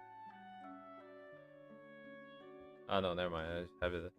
And then like you take a rest, you come back to look at it, and then you see something that's wrong, you fix that again, and then you can repeat this process. Or you do something that's a relevant study, come back in, and then you reevaluate and just keep going through this process. And then you will head in the direction that you want to head in. Whether if there's a good or bad direction, I suppose it depends. But same thing for color rough here. So we have the theory for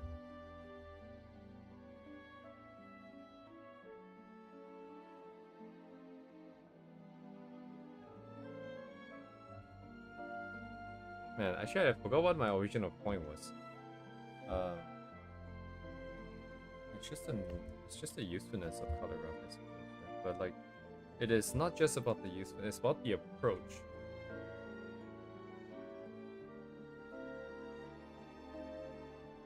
So I don't know where this information goes just yet. I'm just gonna write it down. So value rough.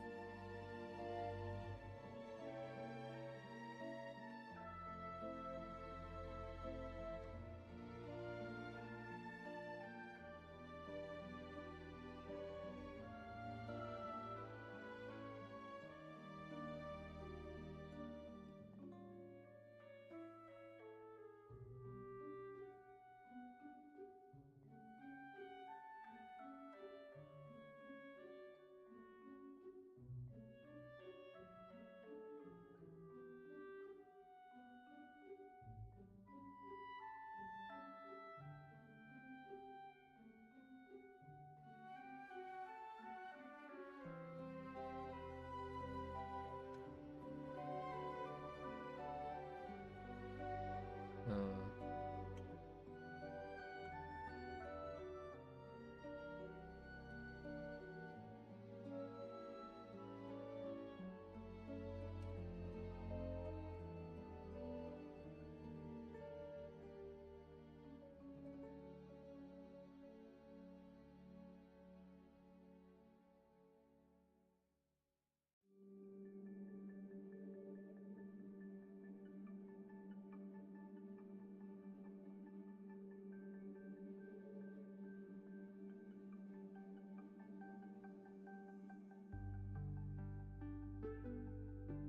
Slightly separates the thing, but it's still kind of related because you do have to figure out the shape.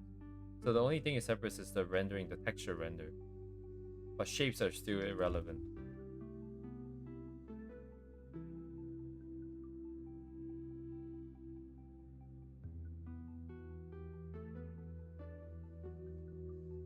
Hmm.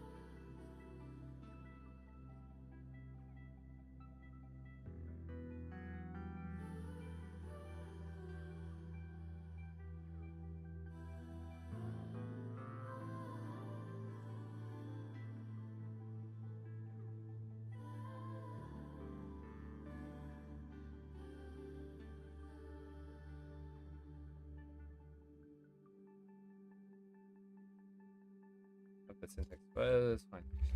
Hmm.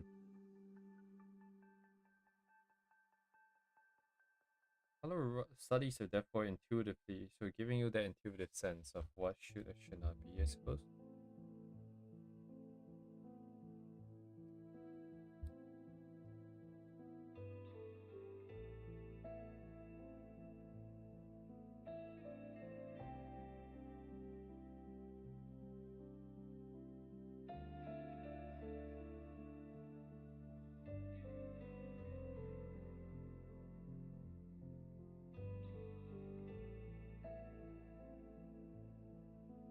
Hmm.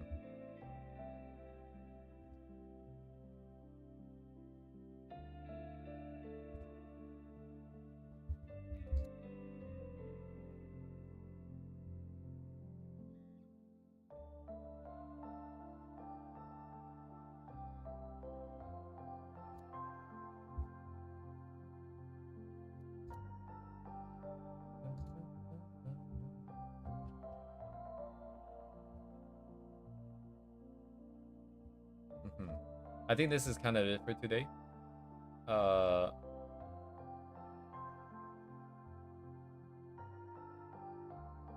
yeah. We have our own takeaways, I think. And then for the piece itself, I will just keep pushing it around back and forth until eventually I find something that I'm willing to go forwards with. There is no real rush for this because the website needs to be up and there's a lot of other things to do still.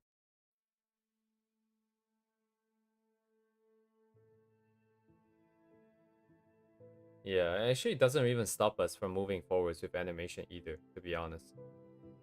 I can take something else and then bring it into After Effects, give it a quick try, get an idea of what's happening first before I return to this. That's also not a bad idea, actually.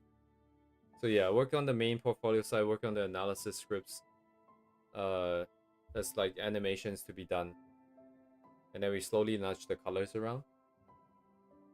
And also figuring out the After Effects stuff. And this is just all the art related things that I have on my plate for now. Yeah, unfortunately it's gonna drag out a little bit longer than I expected, I think.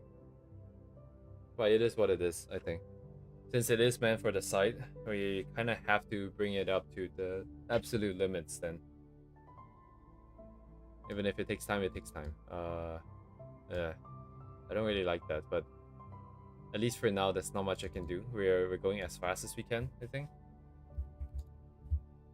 So yeah, I will probably hop off here. Decide if I want to get McDonald's or want to get some instant noodles or something. And I'll carry on work on Monday. Thank you guys for joining me. Is that you? Is it just you left the virus? I see one concurrent viewer. I think George probably went to bed, right? I think George goes to sleep a little bit earlier than this usually. But anyway, thanks for coming. Have a good night. Right, of course. Have a good night, man. Goodbye.